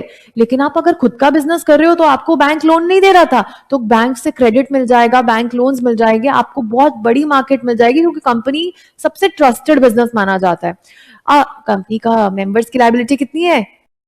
लिमिटेड। सी, जब आप सिंगल ओन्ड बिजनेस चला रहे थे, सोल प्रोप्राइटरशिप कर रहे थे, तो आपकी अनलिमिटेड लाइबिलिटी थी। लेकिन कंपनी की मेंबर्स की लाइबिलिटी कितनी होती है? लिमिटेड। तो ये फीचर मिल गया आपको। Legal protection available to companies, company के खिलाफ केसेस हम एनसीएलटीज में फाइल कर सकते हैं। एनसीएलटी क्या है? कंपनी का स्पेशल कोर्ट होता है, तो ट्रिब्यूनल होता है। तो क्या होता है बेटा, कंपनी के जो सारे अच्छे अच्छे फीचर्स हैं उनको मिलने लग जाएंगे जो सोल प्रोप्राइटरशिप वाले बिजनेस में नहीं थे। एक तो ये बेनिफिट हो गया। ओके, जब कंपनीज एक्ट 2013 नहीं था, वही घिसा पिटा पुराना एक्ट 1956 एक्ट चल रहा था, तो कोई भी कंपनी अगर बनानी होती थी तो प्राइवेट कंपनी से बेसिक शुरुआत करते थे लोग, और मिनिमम 2 शेयर होल्डर्स तो आपको चाहिए ही होते थे अगर आपको कोई कंपनी बनानी थी। मिनिमम 2 शेयर होल्डर्स आपको चाहिए होते थे। But now the concept of OPC बहुत ट्रिमेंडस अपॉर्चुनिटीज लेकर आया है छोटे छोटे लोगों के लिए जो बिजनेस कर रहे थे, कि वो अपना छोटे छोटे लेवल वाले, जैसे हैंडलूम बिजनेस है, हैंडीक्राफ्ट्स है, जो पॉट्स वगैरह बनाते हैं, इन सभी लोगों को हम फायदा दे रहे हैं कि आप नए वाले एक्ट में अपनी खुद की अकेली अपने नाम पे ही एक कंपनी बना सकते हो। Okay, earlier they were working as artisans. Artisans और वीवर्स होते हैं जो हैंडीक्राफ्ट का काम करते थे, घर से काम करते थे, अपना छोटे लेवल का बिजनेस कर रहे थे। तो अब आप कंपनी का रूप दे सकते हो अपने एक बिजनेस को, एक लीगल एंटिटी बना सकते हो। Now OPC would help them to do the business as an enterprise. एक जाना माना बिजनेस, एक नाम प्रॉपर रजिस्टर करा के आप कंपनी बना सकते हो और खुद का वेंचर एक फॉर्मल तरीके से स्टार्ट कर सकते हो। अब 1% कंपनी, अब आप सोचोगे मैम कंपनी है, बिगेस्ट फॉर्म ऑफ बिजनेस है, तो बहुत सारे लॉज को भी फॉलो करना पड़ेगा, लेकिन गवर्नमेंट ने बोला है कि ये सोल प्रोप्राइटरशिप्स को एक मौका दे रहे हैं हम। अब जब वो सोल प्रोप्राइटरशिप में थे तो इतने कंप्लाइंसेस नहीं होते थे, इतने लॉज को फॉलो नहीं करना पड़ता था, बिजनेस को रजिस्टर तक भी नहीं करा रहे थे कुछ लोग। तो अब ये लोग क्या कर सकते हैं, कंपनी बनाए, डरने की जरूरत नहीं है। ओपीसी को बहुत सारे कंप्लाइंसेस में छूट दी है, मतलब बहुत ही कम लीगल कंप्लाइंसेस को फॉलो करना पड़ता है अगर आप ओपीसी बना रहे हो। तो OPC is much laser compliances, amount of जो कंप्लाइंसेस हैं, जो लॉज को फॉलो करना पड़ता है वो बहुत कम है। एक तो आपको फाइलिंग, जो रिटर्न्स फाइलिंग होती है उसका एक इजी फॉर्मेट दिया हुआ है। जैसे सारी कंपनीज जब रिटर्न फाइल करती हैं एनुअल रिटर्न, तो एक फॉर्म होता है MGT7, लेकिन इनका फॉर्म है MGT7A, which is a simplified form, एक शॉर्ट प्रोसेस है। और आपका जो फॉर्म होगा वो भी बहुत ज्यादा लेंदी नहीं है, शॉर्ट होगा, कुछ लिमिटेड चीजें उसके अंदर लिखनी होती हैं। तो एक तो रिटर्न फाइलिंग के लिए भी बहुत बेनिफिट दिया है। बैलेंस शीट्स में भी कुछ छूट दी है, बहुत सारी चीजें आपको शो नहीं करनी पड़ती, और ऑडिट में भी आपको एग्जेम्पशंस मिल जाते हैं। तो इतने अच्छे अच्छे आपको एग्जेम्पशंस मिल जाते हैं, मतलब आपको करवाना तो है, रिटर्न भी फाइल करनी है, बैलेंस शीट्स भी, ऑडिट भी, बट लेस कंप्लाइंसेस हैं, काफी सारी छूट मिली हुई है as compare to private and public companies. Okay, अच्छा, इसमें ना ये भी नहीं होता कि मिडिल मैन हमारे प्रॉफिट्स खा जाएंगे। जितने ज्यादा लोग होते हैं कंपनीज में उतने प्रॉफिट्स डिवाइड होते हैं, शेयर होल्डर्स जितने होंगे। लेकिन यहाँ तो अकेले आप ही शेयर होल्डर हो, मिनिमम 1% से आप ओपीसी बना सकते हो, तो सारा प्रॉफिट अभी भी तुम्हारे पास ही जाएगा। लेकिन लाइबिलिटी तुम्हारी लिमिटेड नहीं है, इस बार कंपनी की लाइबिलिटी लिमिटेड है और तुम्हारी, सॉरी, कंपनी की अनलिमिटेड है और तुम्हारी लिमिटेड है। सो ये जो कॉन्सेप्ट है ना, हमारे एंटरप्रेन्योर्स में बहुत कॉन्फिडेंस लेकर आ रहा है, बहुत ज्यादा। बहुत लोग आज अपने बिजनेस को कंपनी का रूप देने लग गए हैं। अब इसके लिए कुछ और इंपॉर्टेंट बातें पढ़ेंगे। अब देखो, अकेला पर्सन अपना बिजनेस चला रहा है, व्हाट इफ अगर इसकी डेथ हो गई तो? एक अलग से फॉर्मेलिटी आपको करनी पड़ती है, आपको एक नॉमिनी का नाम दिखाना पड़ता है। Proviso to section 3 clause 1, section 3 clause 1 of companies act हमें ये बताते हैं, क्लॉज नहीं बोलेंगे, सॉरी, सेक्शन है तो sub section. Section 3 sub section 1 हमें ये बताता है कि ओपीसी, तुम एक मालिक हो तो तुम्हें साथ में एक नॉमिनी का नाम भी शो करना पड़ेगा, ठीक है। नॉमिनी कौन होता है? व्हाट कि अगर फॉर एग्जांपल से सपोज डेथ हो गई मालिक की, तो nominee will become the member. Okay, OPC के मेमोरेंडम में एक पर्सन का नाम होता है अदर पर्सन का, जिसका नाम है नॉमिनी। ओके, क्या किसी भी पर्सन को जोर जबरदस्ती से 1% कंपनी का नॉमिनी बना सकते हैं? The answer is no. उसको नॉमिनी बनाने से पहले उसका एक रिटन कंसेंट लेना जरूरी होता है। रिटन कंसेंट के लिए वो एक फॉर्म में अपना रिटन कंसेंट देगा, जिस फॉर्म का नाम है INC3, वो भर के मेंबर को दे देता है। अब जब मेंबर अपनी कंपनी बनवाता है किसी CA या CS से, तो उस अदर पर्सन का नाम, जैसे X की कंपनी है, XY का नाम नॉमिनी में दिखाएगा, तो उसका एक रिटन कंसेंट होगा INC3 में। तो INC3 आपको साथ में लगाना होगा जब आप कंपनी रजिस्टर करवा रहे हो। कंपनी रजिस्टर कराने के लिए आपको INC32 फॉर्म भरना पड़ता है रजिस्टर कराने के लिए। तो ये वाला फॉर्म जब भर रहे हो तो INC3 में जो उनका कंसेंट आया था ना नॉमिनी का, ये भी साथ में अटैच कर देना होता है, और ये रिटन कंसेंट होगा, मतलब रिटन फॉर्म होता है ये। आगे, अब ये जो अदर पर्सन है, व्हाट इफ अगर इस अदर पर्सन को आगे जाके नॉमिनी बनने का मन नहीं है, या फिर किसी और का नॉमिनी बनना चाहता है, तुम्हारा नॉमिनी से नाम वापस लेना चाहता है तुम्हारी कंपनी में से, तो ये कभी भी अपना नाम विड्रॉ कर सकता है, और फिर तुम्हें ढूंढना पड़ेगा अपने लिए एक अदर नॉमिनी। ओके, ये कभी भी अपना नाम विड्रॉ करेगा, लेकिन एक नोटिस जरूर देना पड़ेगा सोल मेंबर को, मतलब जो मालिक है, और कंपनी को भी, यानी कि ओपीसी को भी। अब आप कहेंगे मैम सोल मेंबर और कंपनी अलग अलग है क्या? यस, कंपनी के पास एक फीचर होता है, मेंबर्स अलग माने जाते हैं और कंपनी अलग। तो कंपनी को अलग से नोटिस देना है आपको, और जो मालिक है कंपनी का उसको अलग से दोगे। तो सोल मेंबर फिर इसकी जगह पे किसी दूसरे पर्सन को नॉमिनी अपॉइंट कर देगा अगले 15 दिन के अंदर अंदर, और उसको भी बोलेगा नए वाले को, भाई तू भी मुझे रिटन कंसेंट दे दे INC3 भर के, क्योंकि मुझे ये ROC को देना होगा। ओके, अब क्या होता है, कंपनी शेल विद इन 30 days of the receipt of withdrawal of consent, जो नॉमिनी था, मैंने फर्स्ट पॉइंट में बोला ना, वो कभी भी अपना नाम विड्रॉ कर सकता है कि मुझे नहीं बनना तेरा अब नॉमिनी आगे, तो वो 30 डेज के अंदर अंदर जब उसने सोल मेंबर को और कंपनी को बता दिया, कंपनी वाले क्या करेंगे, 30 दिन के अंदर अंदर ये बात आरओसी को भी फाइल करके बता देंगे कि नॉमिनी अपना कंसेंट विड्रॉ कर रहा है। ठीक है, a notice of withdrawal of consent and intimation of the name of another person, ये जाता है आरओसी को आईएनसी 4 के रूप में। देखो ध्यान रखना, आईएनसी 32 किस चीज का है, जब आपको कंपनी बनानी है, कंपनी बनाने का फॉर्म है। आईएनसी 3 क्या है, जब जिसको नॉमिनी बना रहे हो वो रिटर्न कंसेंट देगा। अब रिटर्न कंसेंट वो कभी भी विड्रॉ भी कर सकता है कि भाई नहीं, मुझे आगे जाके तेरा नॉमिनी नहीं बनना है। तो जब नॉमिनी ना बनने के लिए वो बंदा इन्फॉर्म कर देगा, तो कंपनी वाले इंफॉर्मेशन मिलने के 30 दिन के अंदर अंदर आरओसी को भी बता देंगे। अब ये आरओसी कौन होता है, आरओसी यानी कि रजिस्ट्रार ऑफ कंपनीज, जो एक कंपनी के लिए सारे रिकॉर्ड्स प्रिपेयर करता है। हर एक स्टेट का एक आरओसी होता है जो उस स्टेट की सारी कंपनीज के रिकॉर्ड्स अपने पास रखता है। तो जैसे ही आपको पता चला कि नॉमिनी अपना नाम वापस ले रहा है, तो आप ये इंफॉर्मेशन मिलते ही, इंटीमेशन मिलते ही 30 डेज के अंदर अंदर कंपनी वाले आरओसी को बता देंगे। कौन सा फॉर्म भर के, आईएनसी 4 में ये इंटीमेट करेंगे कि भाई नॉमिनी चेंज कर दिया, पहले वाले ने अपना नाम विड्रॉ कर लिया। ओके, अब ये तो हमने देखा था कि जो नॉमिनी था वो अपना नाम वापस ले रहा था। लेट्स टॉक अबाउट सब्सक्राइबर, यानी कि जो मालिक है, जो ओनर है, वो भी चाहे तो नॉमिनी का नाम चेंज कर सकता है। हमेशा नॉमिनी को ही क्यों राइट दें, जो ओनर है, जो मालिक है, वो भी अपना नाम नॉमिनी का चेंज करवा सकता है। ओके, जब वो नॉमिनी का नाम चेंज करवाएगा किसी भी टाइम, तो जरूर उसको उस पर्सन को इन्फॉर्म कर देना होता है कि भाई मैं तुझे हटा रहा हूं और तेरी जगह किसी और को रख रहा हूं। Okay. So the subscriber or the member may change the name of the other person nominated by him at any time of any reason including या तो उसकी डेथ हो गई या इनकेपेसिटी हो गई या नॉमिनी चेंज करना चाहता है, किसी भी रीजन की वजह से नॉमिनी को चेंज कर सकता है। अब उसको किसी अदर पर्सन को अपॉइंट करना पड़ेगा, उस अदर पर्सन का आईएनसी 3 रिसीव करना पड़ेगा, यानी कि उसका रिटर्न कंसेंट कि भाई तू बनना चाहता है मेरी कंपनी का नॉमिनी। फिर ये आईएनसी 3 और आईएनसी 4 दोनों ही आप पहुंचा दोगे 30 दिन के अंदर अंदर आरओसी को। आईएनसी 4 क्या है, बताने के लिए कि नया नॉमिनी कौन है, और आईएनसी 3 जो नया वाला नॉमिनी है उसका कंसेंट है। ये दोनों फॉर्म्स आप किसको दे दोगे, आरओसी को। आरओसी अपने पास नए वाले नॉमिनी का नाम दर्ज करेगा, पहले वाले का हटा देगा।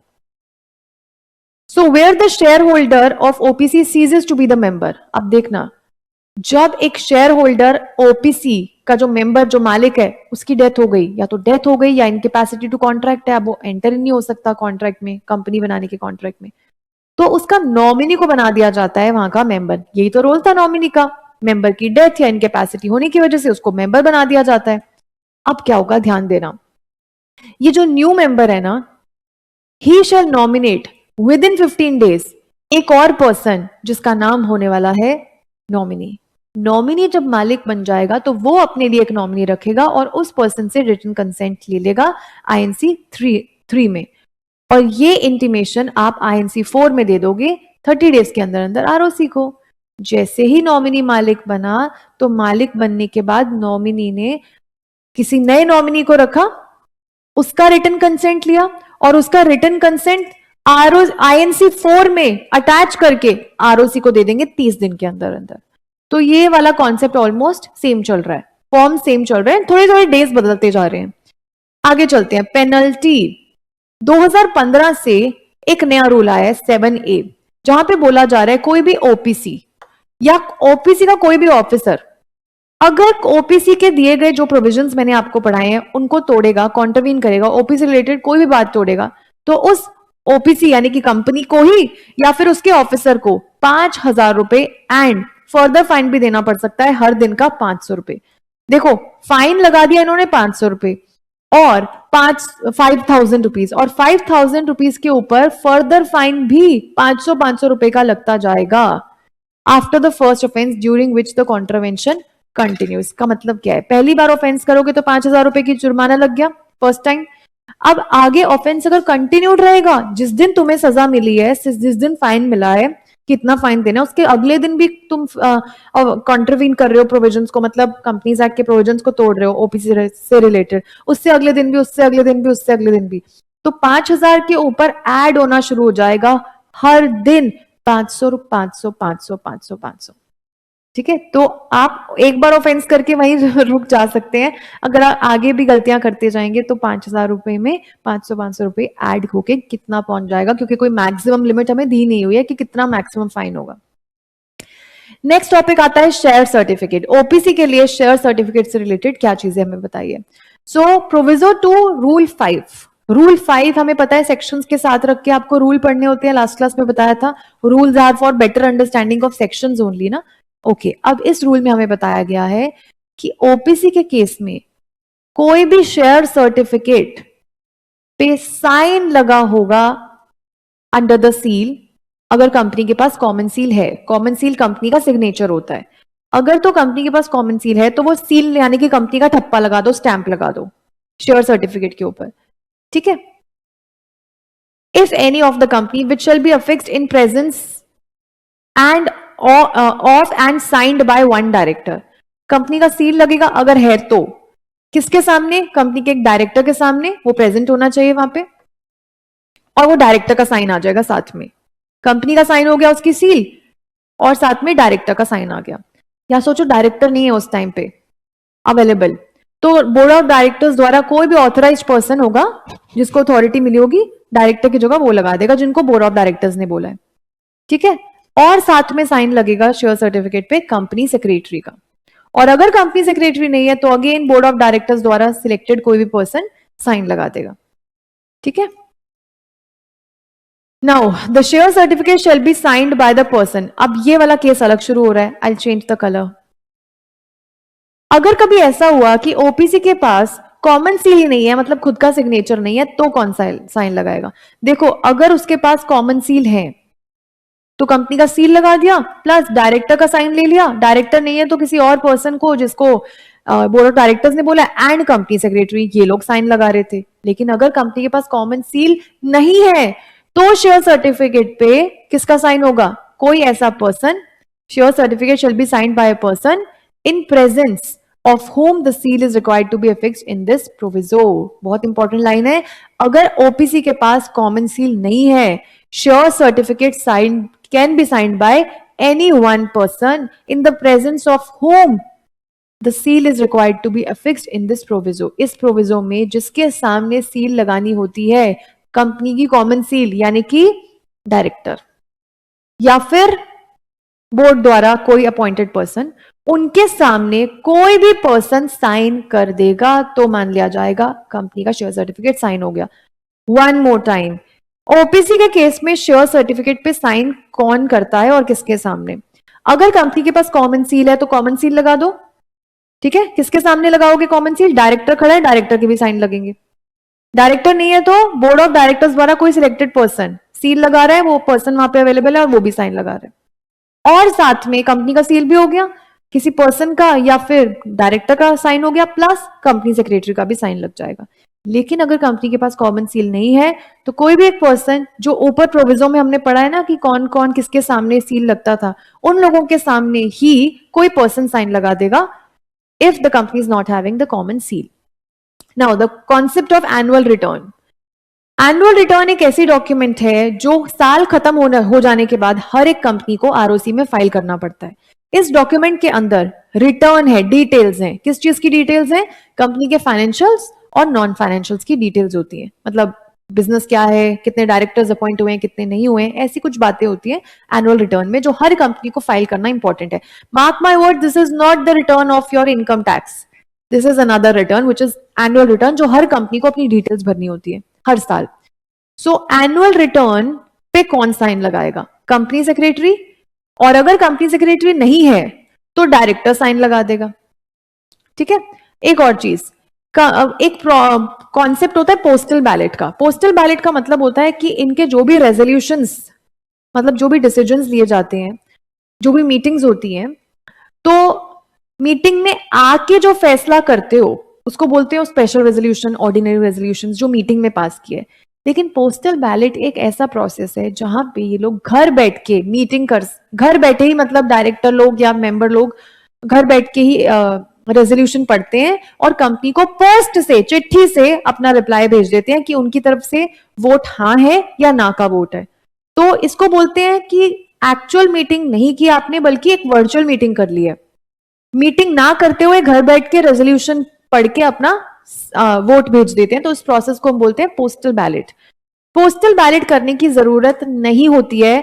OPC is not required to transact any business through the process of postal ballot. Allowed नहीं है, ओपीसी कोई भी रेजोल्यूशन को घर बैठे पास नहीं करवा सकता। एक्चुअल मीटिंग्स होनी चाहिए। अब आपको होगी मीटिंग कैसे होगी, अकेला मेंबर है, मीटिंग ही नहीं हो सकती। नहीं होगी बेटा, ना तो मीटिंग होती है ना तो रेजोल्यूशंस, सॉरी, ना तो मीटिंग होती है और ना तो पोस्टल बैलेट से कोई रेजोल्यूशन पास किया जाता है। So conversion of OPC into public company और अ प्राइवेट कंपनी, ये कब पॉसिबल है?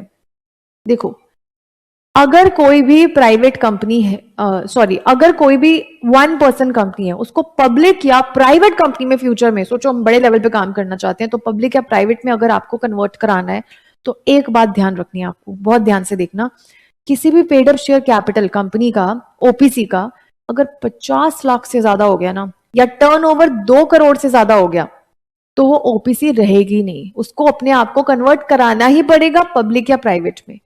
तब तक ही ओपीसी कहलाओगे आप 1% कंपनी, जब तक आपका paid up share capital 50 lakh या उससे कम है और आपका टर्नओवर 2 करोड़ या उससे कम है। जैसे इन दोनों लिमिट्स को क्रॉस कर दिया, you are no more up 1% company, you have to convert your company into a public और प्राइवेट कंपनी 6 मंथ्स के अंदर अंदर। पब्लिक या प्राइवेट कंपनी में कन्वर्ट करा लो। अब 1% थे तो 1 की जगह 7 होने चाहिए आपके, अगर पब्लिक बनानी है, और 2 होने चाहिए अगर आपके प्राइवेट है। Okay,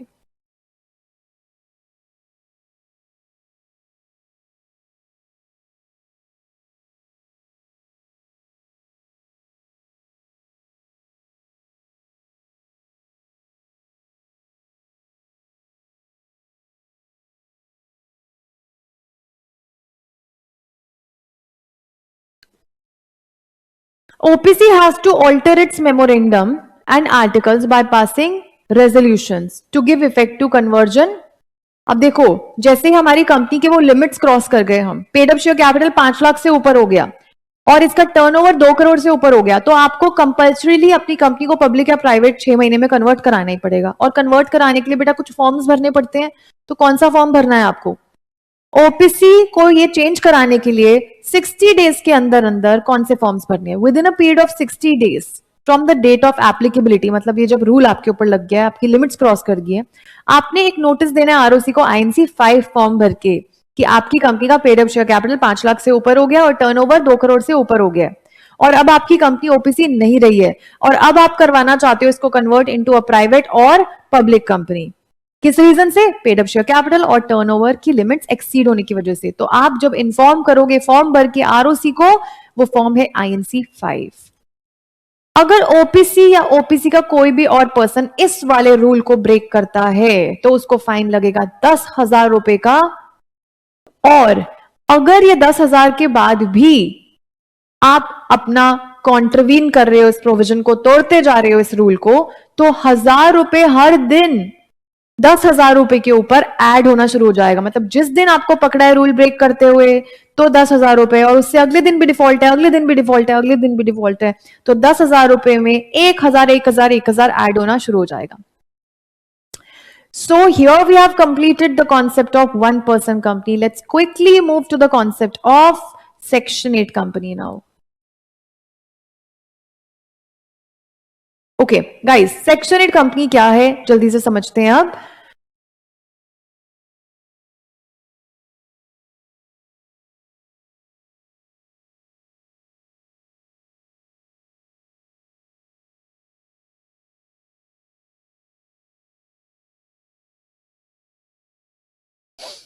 Other types of companies, Section 8 company.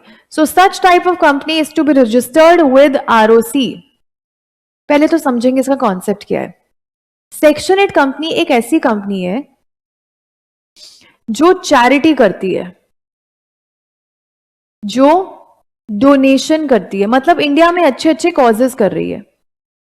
Okay, तो ऐसे ही आप चैरिटी या डोनेशन नहीं कर सकते। आपको सबसे पहले एक लाइसेंस लेने की जरूरत होती है, और ये लाइसेंस आपको मिलेगा सेंट्रल गवर्नमेंट से। सेंट्रल गवर्नमेंट ही एक अथॉरिटी है जो सेक्शन 8 कंपनी बनाने के लिए पहले लाइसेंस देगी और फिर जाके आप अपनी कंपनी को कंपनीज एक्ट में सेक्शन 8 के नाम से रजिस्टर करा सकते हो।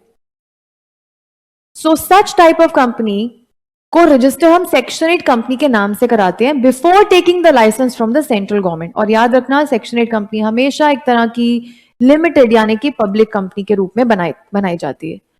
अगर आप सेक्शन 8 कंपनी को सालों साल याद रखना चाहते हो तो मैं लाई हूं आपके लिए एक शॉर्ट फॉर्म। सेक्शन 8 कंपनी का एक शॉर्ट फॉर्म है ओपीडी। ओपीडी जिसे हमने प्राइवेट कंपनी के लिए आरएलपी किया, सेक्शन 8 कंपनी के लिए OPD. O stands for object, P stands for profit and D stands for dividend. OPD से आप याद रख सकते हो कि क्या है एक सेक्शन 8 कंपनी। सेक्शन 8 कंपनी एक ऐसी कंपनी है जो इंडिया में commerce, art, science, sports, education, research ये अच्छी अच्छी चीजों को प्रमोट करती है। मतलब या तो आप एफॉरेस्टेशन कर रहे हो या किसी चाइल्ड केयर होम में पैसे दे रहे हो, तो यही इसके ऑब्जेक्ट्स हैं। इंडिया में कॉमर्स को, साइंस को, आर्ट्स को, स्पोर्ट्स को, किसी अच्छे रिलीजन को प्रमोट कर रहे हो, ऐसा रिलीजन, ऐसा कल्चर जिसको पहले इंपॉर्टेंस नहीं मिलता था, तो ऐसी चीजों में आप पैसे डाल रहे हो अच्छे अच्छे कॉजेज में। तो यही इसी ऑब्जेक्ट के लिए कंपनी बनाते हैं, ना कि प्रॉफिट कमाने के लिए। ठीक है, ये देश में अच्छे अच्छे काम करने के लिए नॉट फॉर प्रॉफिट जनरेटिंग वाली कंपनी आपने बना ली।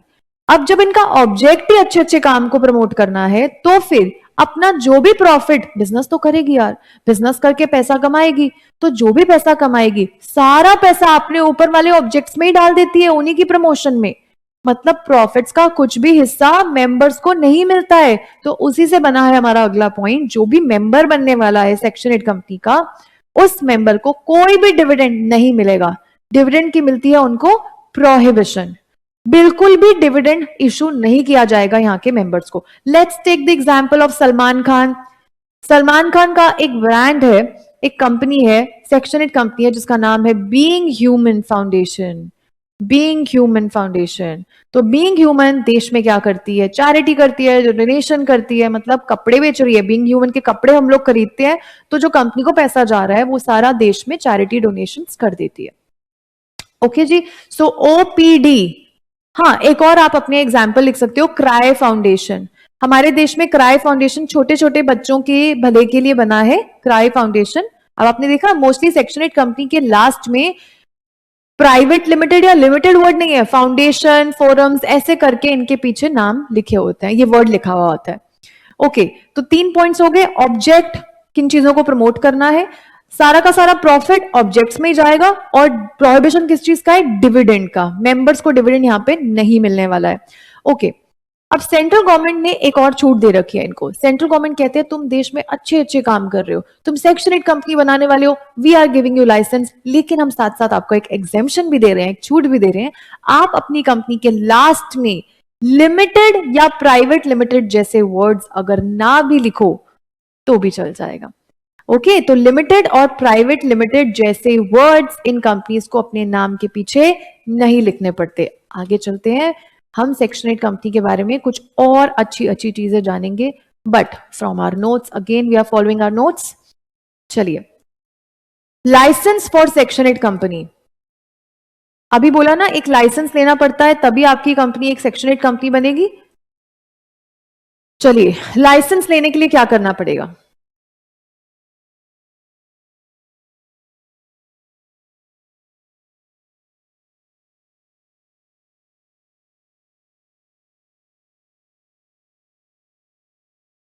ओके, सबसे पहले आपको भरना होगा एक application. You have to give the application first licence के लिए। ठीक है, अब एप्लीकेशन में आपको बताना भी होगा ना कि आपकी कंपनी किस ऑब्जेक्ट्स में डील कर रही है, तभी तो आपको लाइसेंस देंगे। तो आपने एक ड्राफ्ट बनाया अपने मेमोरेंडम का, क्योंकि मेमोरेंडम में लिखा होते हैं आपकी कंपनी के ऑब्जेक्ट्स। ऑब्जेक्ट मतलब जिसके लिए आप बिजनेस कर रहे हो, जिस चीज के लिए, तो चैरिटी डोनेशन किन चीजों में आपको करना है, तो वो आपने ऑब्जेक्ट्स लिख दिए। तो ऑब्जेक्ट्स के लिए मेमोरेंडम एंड आपकी कंपनी का रूल बुक क्या है, आर्टिकल्स ऑफ एसोसिएशन, ये दोनों ही डॉक्यूमेंट्स बना के एप्लीकेशन के साथ में अटैच होंगे। ठीक है, एक तो लग गया एप्लीकेशन, एप्लीकेशन के साथ मेमोरेंडम और आर्टिकल्स जोड़ देना। साथ में एक डिक्लेरेशन जाएगी या तो एडवोकेट की, चार्टर्ड अकाउंटेंट, कॉस्ट अकाउंटेंट या कंपनी सेक्रेटरी की। वो ये बोलने वाला है that all the requirements of the act and rules are complied with.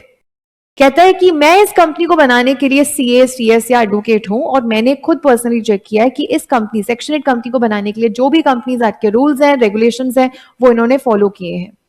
ठीक है, that all the requirements of the act and rules for the section 8 company और उससे जुड़े कुछ भी जो चीजें हैं वो इन्होंने कंप्लाई किया है. तो सबसे पहले एप्लीकेशन लगाई आपने, एप्लीकेशन के साथ एमओए और एओए का ड्राफ्ट लगा दिया. उसके बाद एक डेक्लेरेशन लगेगा आईएनसी 14 में किसी भी प्रोफेशनल का जो ये दावा करेगा कि ये खुद पर्सनली चेक किया है इसने कि सेक्शन 8 कंपनी बनाने के लिए ये लोग सारी फॉर्मेलिटीज, एक्ट्स, रूल्स को सब कंप्लाई कर रहे हैं, फॉलो कर रहे हैं. Plus an estimate of the future annual expenditure और इनकम. आपको लाइसेंस लेने से पहले अपना फ्यूचर का कितना एनुअल इनकम होने वाला है एनालिसिस देना है आपको, या एक्सपेंडिचर होने वाला है फॉर द नेक्स्ट 3 years. ठीक है, specifying the sources of income and objects and expenditure, the declaration by each of the persons making the application in INC 15. देखो यहां पे ये अगला पॉइंट है, डिक्लेरेशन ऑफ ईच पर्सन. यहां तक हमारा पॉइंट खत्म हो रहा है. देखो आपको लाइसेंस तभी मिलेगा सेंट्रल गवर्नमेंट से अगर सेंट्रल गवर्नमेंट सेटिस्फाई है कि तुम बिजनेस करने के बाद इनफ प्रॉफिट्स कमा रहे हो कि तुम चैरिटी कर पाओ. तो अगले 3 सालों में तुम्हारे क्या इनकम से एक्सपेंडिचर होने वाले हैं ये भी गवर्नमेंट को अनुमान लगा के बताना होगा. और चौथा पॉइंट, आपको जो भी मेंबर होगा सेक्शन 8 कंपनी का, जो मेंबर बनने जा रहा है, उन सभी मेंबर से एक डिक्लेरेशन जाएगा आईएनसी 15 के रूप में कि हम लोग इस कंपनी के मेंबर्स हैं और हम जो कंपनी बना रहे हैं वो सिर्फ चैरिटी करने के लिए बना रहे हैं. जब ये सारे डॉक्यूमेंट्स आपने भर के दे दिए एप्लीकेशन के साथ, ये सारे डॉक्यूमेंट, सारी डिक्लेरेशंस आपने भर के सेंट्रल गवर्नमेंट को दे दी. जब सेंट्रल गवर्नमेंट सेटिस्फाई हो गया, हाँ यार ये बिल्कुल सही ऑब्जेक्ट्स के लिए बना रहे हैं सेक्शन 8 कंपनी, तो वो एक लाइसेंस एक प्रिस्क्राइब्ड फॉर्म में आपको दे देंगे और उन लाइसेंस के ऊपर कुछ कंडीशंस भी लगाएंगे एज इट डीम्स फिट, मतलब जैसी कंडीशंस उनको ठीक लगेगी. और फिर आपको लाइसेंस देके वो बोलेंगे कि ठीक है अब आप सेक्शन 8 कंपनी बना सकते हो और आपको अपने नाम के पीछे लिमिटेड या प्राइवेट लिमिटेड लगाने से भी छूट दे दिए. उसके बाद आप फाइनली आरओसी को एप्लीकेशन भेजोगे कि आप अपनी कंपनी यानी कि पर्संस या ग्रुप ऑफ पर्संस को सेक्शन 8 कंपनी के रूप में रजिस्टर करा रहे हो. और जब आरओसी को एप्लीकेशन दे रहे हो तो साथ में लाइसेंस जो आपको मिला था वो भी आपको लगाना पड़ेगा. ठीक है जी. So this was the concept of section 8 company.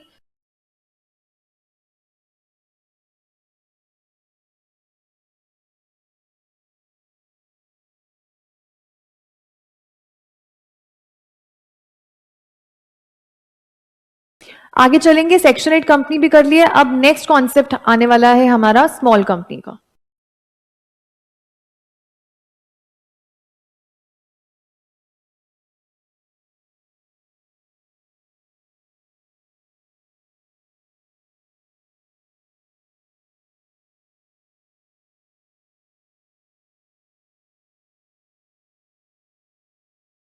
Okay, other types of company.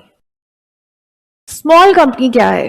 Now section 2 clause 85 के अकॉर्डिंग स्मॉल कंपनी एक ऐसी कंपनी है again which is not a public company. याद रखेंगे, स्मॉल कंपनी को कभी भी एक पब्लिक कंपनी नहीं बोलेंगे. स्मॉल कंपनी हमेशा होगी एक प्राइवेट कंपनी. कैसे पता चलेगा कि कोई कंपनी प्राइवेट है जो वो स्मॉल की डेफिनेशन में आ रही है सेक्शन 2 क्लॉज 85 में या नहीं?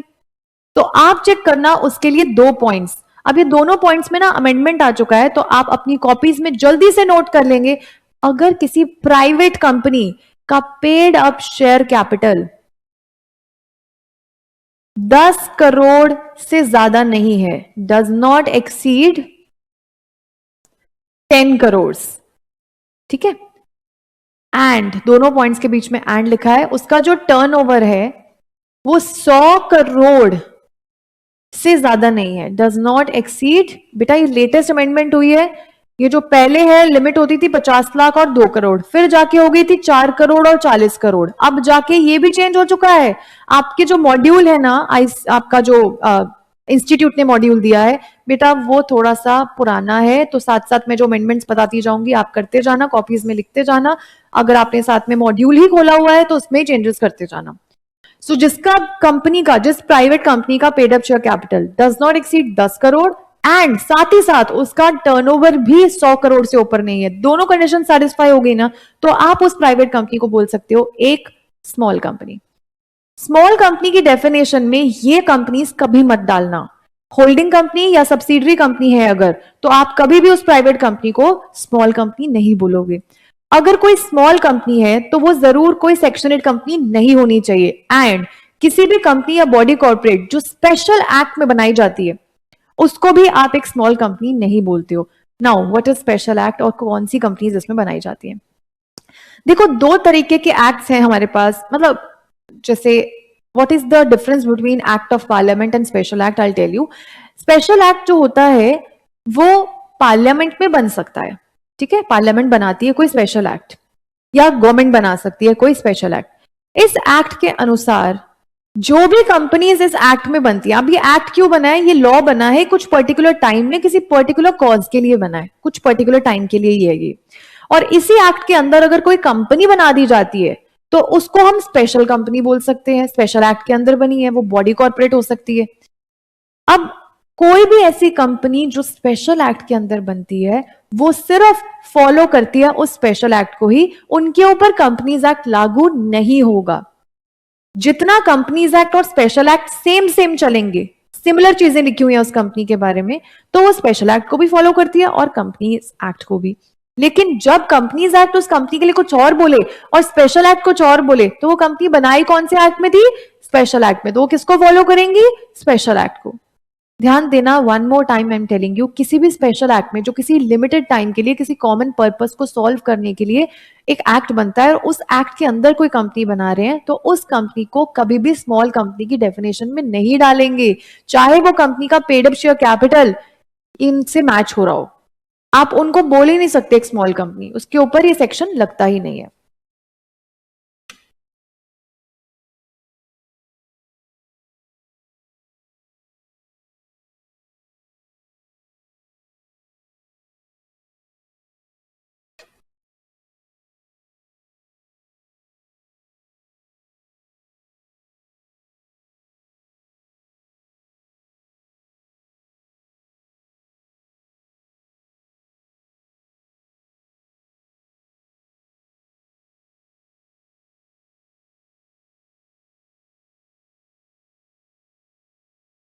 See, the next type of company is producer company. This is the last type of company. इसके बाद हम पूरी types of company का concept खत्म कर रहे हैं। So, producer company कैसी कंपनी है? So, producer company बच्चों एक ऐसी कंपनी है जिसके मेन ऑब्जेक्ट्स उसके एमओए में लिखे हैं। प्रोड्यूसर कंपनी क्या होती है? कुछ प्रोड्यूसर्स मिलके, कुछ फार्मर्स मिलके एक कंपनी बना देते हैं जिसका नाम है प्रोड्यूसर कंपनी, जिसका सेक्शन होता है कंपनीज एक्ट में। देखो बेटा, कंपनीज एक्ट पुराने वाले का सेक्शन क्यों पढ़ रहे हैं? क्योंकि आज भी प्रोड्यूसर कंपनी जो 1956 एक्ट में जो इसके बारे में लिखा हुआ था वो आज भी उसको ही फॉलो कर रही है, कुछ एज सच चेंजेस उसमें नहीं हुए हैं। तो हम नए वाले कंपनीज एक्ट में ऐसा पढ़ते हैं कि जो पुराने वाले कंपनीज एक्ट का सेक्शन 581 बी था ना, उसके अनुसार जो भी प्रोड्यूसर कंपनी है वो प्राइमरी प्रोड्यूस का काम करते हैं, मींस एग्रीकल्चर का बिजनेस करते हैं, फार्मर्स वगैरह। अब नए वाले कंपनीज एक्ट के अकॉर्डिंग भी आप यही बोलोगे कि जो भी प्रोड्यूसर कंपनी है वो आज भी प्राइमरी प्रोड्यूस का काम करते हैं। ओके, नाउ अब हम ये डेफिनेशन बाद में करने वाले हैं। Let's cover all the different characteristics of a company. क्या क्या कंपनी के कैरेक्टरिस्टिक्स हैं, जल्दी से हम ये कवर करेंगे एंड दिस ये सेशन को हम वाइंड अप करेंगे फिर।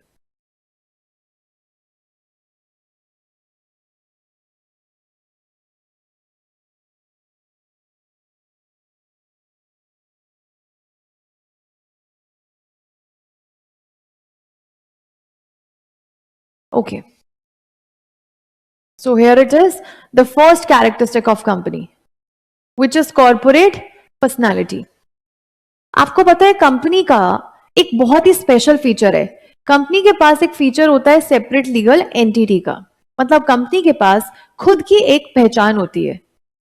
आपको पता ही होगा आज की डेट में पब्लिक कंपनी, लास्ट क्लास में हमने डिस्कस किया, आज की क्लास भी हमने डिस्कस किया है, मिनिमम 7 पर्सन आपको चाहिए होते हैं अगर आपको बनानी है आज की डेट में एक पब्लिक कंपनी, और मिनिमम 2 पर्सन्स आपको चाहिए अगर आपको आज की डेट में बनानी है एक प्राइवेट कंपनी, और मिनिमम 1 पर्सन अगर आज की डेट में आपको बनानी है एक ओपीसी। तो जब ये कंपनी बनाते हैं, कंपनी बनाने के बाद ये पर्सन्स अलग हो जाते हैं कंपनी से, ठीक है?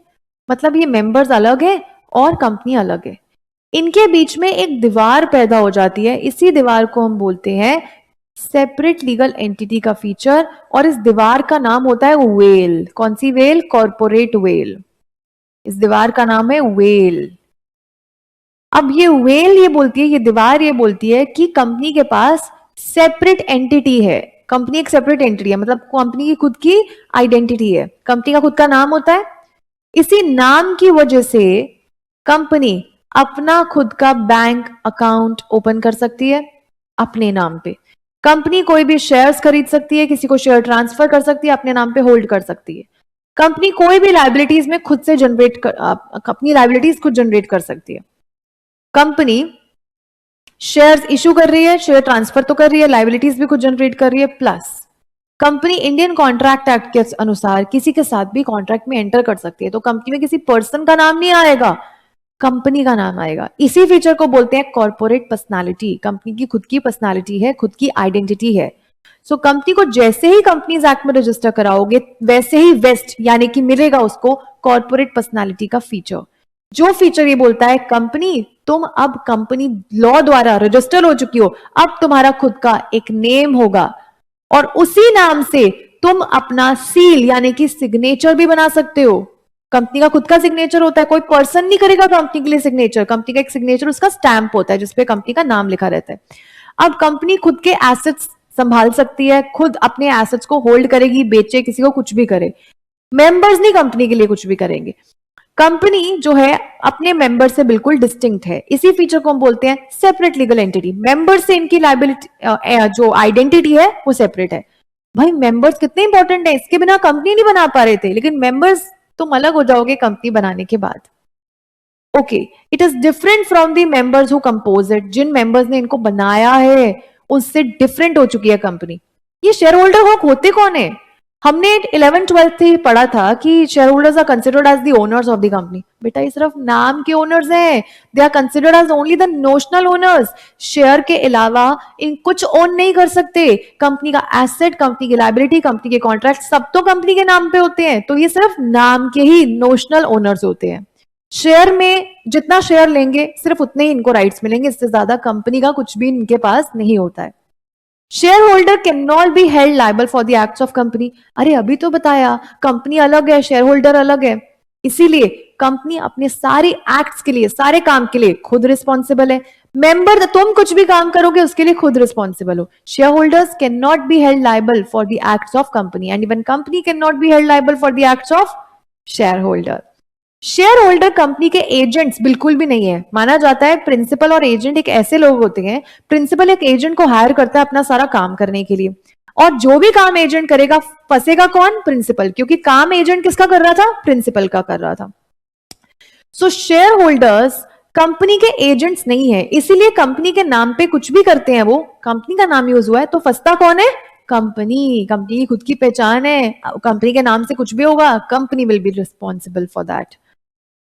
ओके, कंपनी इतनी केपेबल है अपने नाम पे प्रॉपर्टी, डेट्स, बोरोइंग कर सकती है, सब कुछ अपने नाम पे, बैंक अकाउंट, लोगों को अपने अंदर जॉब दे सकती है, कॉन्ट्रैक्ट्स में एंटर कर सकती है, किसी के ऊपर केस कर सकती है कंपनी, और कोई और भी कंपनी के ऊपर केस कर सकता है। कंपनी कैन बी स्यूड, मतलब कोई और भी उनके ऊपर केस करेगा।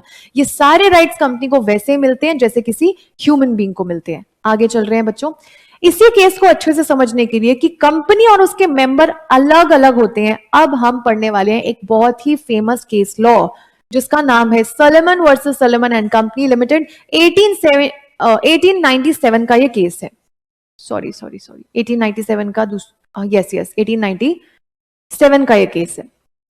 अब पढ़ते हैं कि इस केस में हुआ क्या था। बेटा ये केस लॉस क्या होते हैं पहले ये भी समझ लेना। आपकी लॉ की किताब में काफी बार अलग अलग कुछ कोर्ट्स की जजमेंट्स लिखी हुई हैं, कुछ लॉज लिखे हुए हैं नाम के साथ। ये एक्चुअल में कोर्ट में केसेस फाइल किए गए थे और इनके जजमेंट्स दिए गए थे। जब कोर्ट कोई जजमेंट देता है तो वो आगे के लिए एक कॉमन लॉ बन जाता है, जो आप अपनी बुक्स में केस लॉज के नाम से जानते हो। तो एक्चुअल में सच में ही ऐसा हुआ था कि सलोमन ने केस फाइल किया था सलोमन एंड कंपनी लिमिटेड के ऊपर 1897 में, और उसका जजमेंट आज आप पढ़ रहे हो लॉ के रूप में, जो हम सेपरेट लीगल एंटिटी में इसको पढ़ते हैं। सो जिसका नाम पहले लिखा होता है वर्सेस से पहले, उसका नाम होता है प्लेंटिफ। प्लेंटिफ बेटा लिखते रहना, जो चीजें मैं इंपॉर्टेंट लिखवा रही हूं। Plaintiff is a person who files a case, जिसने केस फाइल किया है। जिसके ऊपर केस फाइल होता है उसका नाम होता है डिफेंडेंट। पीछे किसका नाम लिखा रहता है? डिफेंडेंट का। सो फर्स्ट प्लेंटिफ ने केस फाइल किया डिफेंडेंट के ऊपर, और ये जो ईयर होता है ना 1897, ये ईयर ऑफ जजमेंट है। इस समय पे, इस टाइम पे, इस ईयर पे जजमेंट आई थी। सो अब हुआ क्या था इस केस में, आप ध्यान देना। सलोमन एक बहुत ही बढ़िया एक बूट मैन्युफैक्चरिंग का बिजनेस कर रहा था। लेदर मर्चेंट था और बूट मैन्युफैक्चरर था। बहुत अच्छा खासा इनका बिजनेस चल रहा था। लेकिन आगे जाके इसके दिमाग में आया कि यार मैं ना एक कंपनी बना लेता हूं। तो उसने बनाई एक पब्लिक कंपनी। भाई पब्लिक कंपनी बनाने के लिए उसको चाहिए थे 7 मेंबर्स। तो 7 में से वो कौन कौन था? एक तो वो खुद, एक उसकी वाइफ, एक उसकी बेटी, बाकी 4 उसके बेटे। टोटल 7 मेंबर्स ने मिलके 1-1 पाउंड का शेयर खरीद के कंपनी को बना दिया। आगे जाके जो उसका बिजनेस चल रहा था ना बूट मैन्युफैक्चरिंग का, वो अपनी ही कंपनी को इसने बेच दिया। जब कंपनी को बिजनेस बेचा तो कंपनी की तरफ से सलोमन को उसके बिजनेस को मिला कुछ consideration, something in return. Business बेचने के बदले में कंपनी से कुछ अमाउंट मिला। 3 रूप से मिला कंसिडरेशन। कंपनी ने सलोमन को कुछ तो कैश पे कर दिया, कुछ सिक्योर्ड वाले डिबेंचर्स दे दिए थे, और बाकी बचा पैसा शेयर्स में दे दिया था। अब कंपनी जो चल रही थी, जो एक लिमिटेड कंपनी सोलोमन ने बनाई थी, वो तो इतने अच्छे लेवल पे काम ही नहीं कर पाई। सोन कंपनी रैन इनटू डिफिकल्टीज, और एक ऐसा समय आ गया था कंपनी बंद करनी पड़ी और लिक्विडेटर को हायर करना पड़ा। तो जब लिक्विडेटर को हायर किया, उसने सारे एसेट्स को रिवैल्यू किया और लायबिलिटीज को पे ऑफ करने के लिए जब चेक किया कि एसेट्स कितने बचे थे, समवेयर अराउंड 6050, कुछ इतने पाउंड्स में एसेट्स बचे थे। लेकिन लायबिलिटीज कितनी थी? भाई कंपनी ऐसे ही नहीं बंद कर सकते, लायबिलिटीज पे करके ही जाना पड़ता है। अब सबसे पहला तो हमारे सामने क्रेडिटर्स का नाम आ रहा था जिनके पास लायबिलिटीज थी, वो है सिक्योर्ड डिबेंचर होल्डर्स, जो खुद सलोमन था, जिसके पास 10,000 पाउंड्स के आसपास डिबेंचर्स थे, वो भी सिक्योर्ड वाले। और उस समय पे कुछ अनसिक्योर्ड ट्रेड क्रेडिटर्स भी थे। इनका अमाउंट था somewhere around 8,000 pounds approx figure. तो कंपनी के पास एसेट सिर्फ 6,000 के आसपास, और सिक्योर्ड डिबेंचर्स जिनका पैसा देना था वो 10,000, और बाहर के कुछ अनसिक्योर्ड ट्रेड क्रेडिटर्स जिन्होंने पैसा दिया था कंपनी को, वो 8,000। तो भाई ट्रेड क्रेडिटर्स कहते हैं कि आप पहले पैसा हमें दो, हम ही है इसके हकदार। वैसे असली हकदार कौन होता है? अनसिक्योर्ड या सिक्योर्ड? सिक्योर्ड होता है। पैसा मिलना चाहिए था सलोमन को, लेकिन अनसिक्योर्ड ट्रेड क्रेडिटर्स कहते हैं कि आप कंपनी को, सॉरी सलोमन को पैसा दोगे तो सलोमन और कंपनी तो एक ही है। सलोमन तो सिर्फ एजेंट ही है कंपनी का। सलोमन और कंपनी में डिफरेंस है ही नहीं है। उसने खुद ही कंपनी बनाई, अपनी फैमिली मेंबर्स से शेयर दिलवाए, अपना पुराना वाला बिजनेस इसी कंपनी को बेच दिया, और जब कंपनी बंद हो रही है तो पहले पैसा सिक्योर्ड वाले को ही दे रहे हो आप। तो ये तो सिर्फ एक दिखावा है, ये सलोमन की एक गेम है। इसलिए पहले पैसा अनसिक्योर्ड क्रेडिटर्स कहते हैं हमें दो। लेकिन जब ऐसी बात आई तो सलोमन ने कंपनी पे केस ठोका। Salomon versus Salomon and company law case का नाम पड़ा। तो कोर्ट में जब जजमेंट पास हुई तो कोर्ट ने बोला कि कंपनी और सलोमन के बीच में एक सेपरेट लीगल एंटिटी का कॉन्सेप्ट है। कंपनी सलोमन को पैसा दे रही है, ना कि सलोमन अपने आप को पैसा दे रहा है। जब सलोमन ने एक लिमिटेड कंपनी बनाई थी तो सलोमन और कंपनी अलग अलग हो गए थे। उसने अपना पहले वाला बिजनेस कंपनी को बेचा था, ना कि सलोमन ने अपने आप को बिजनेस बेचा था। कंपनी की तरफ से सलोमन को उसके पहले वाले बिजनेस को सिक्योर्ड डिबेंचर्स इशू हुए थे, तो अब कंपनी ही पहला पैसा वापस अपने सिक्योर्ड डिबेंचर होल्डर यानी कि सलोमन को करेगी।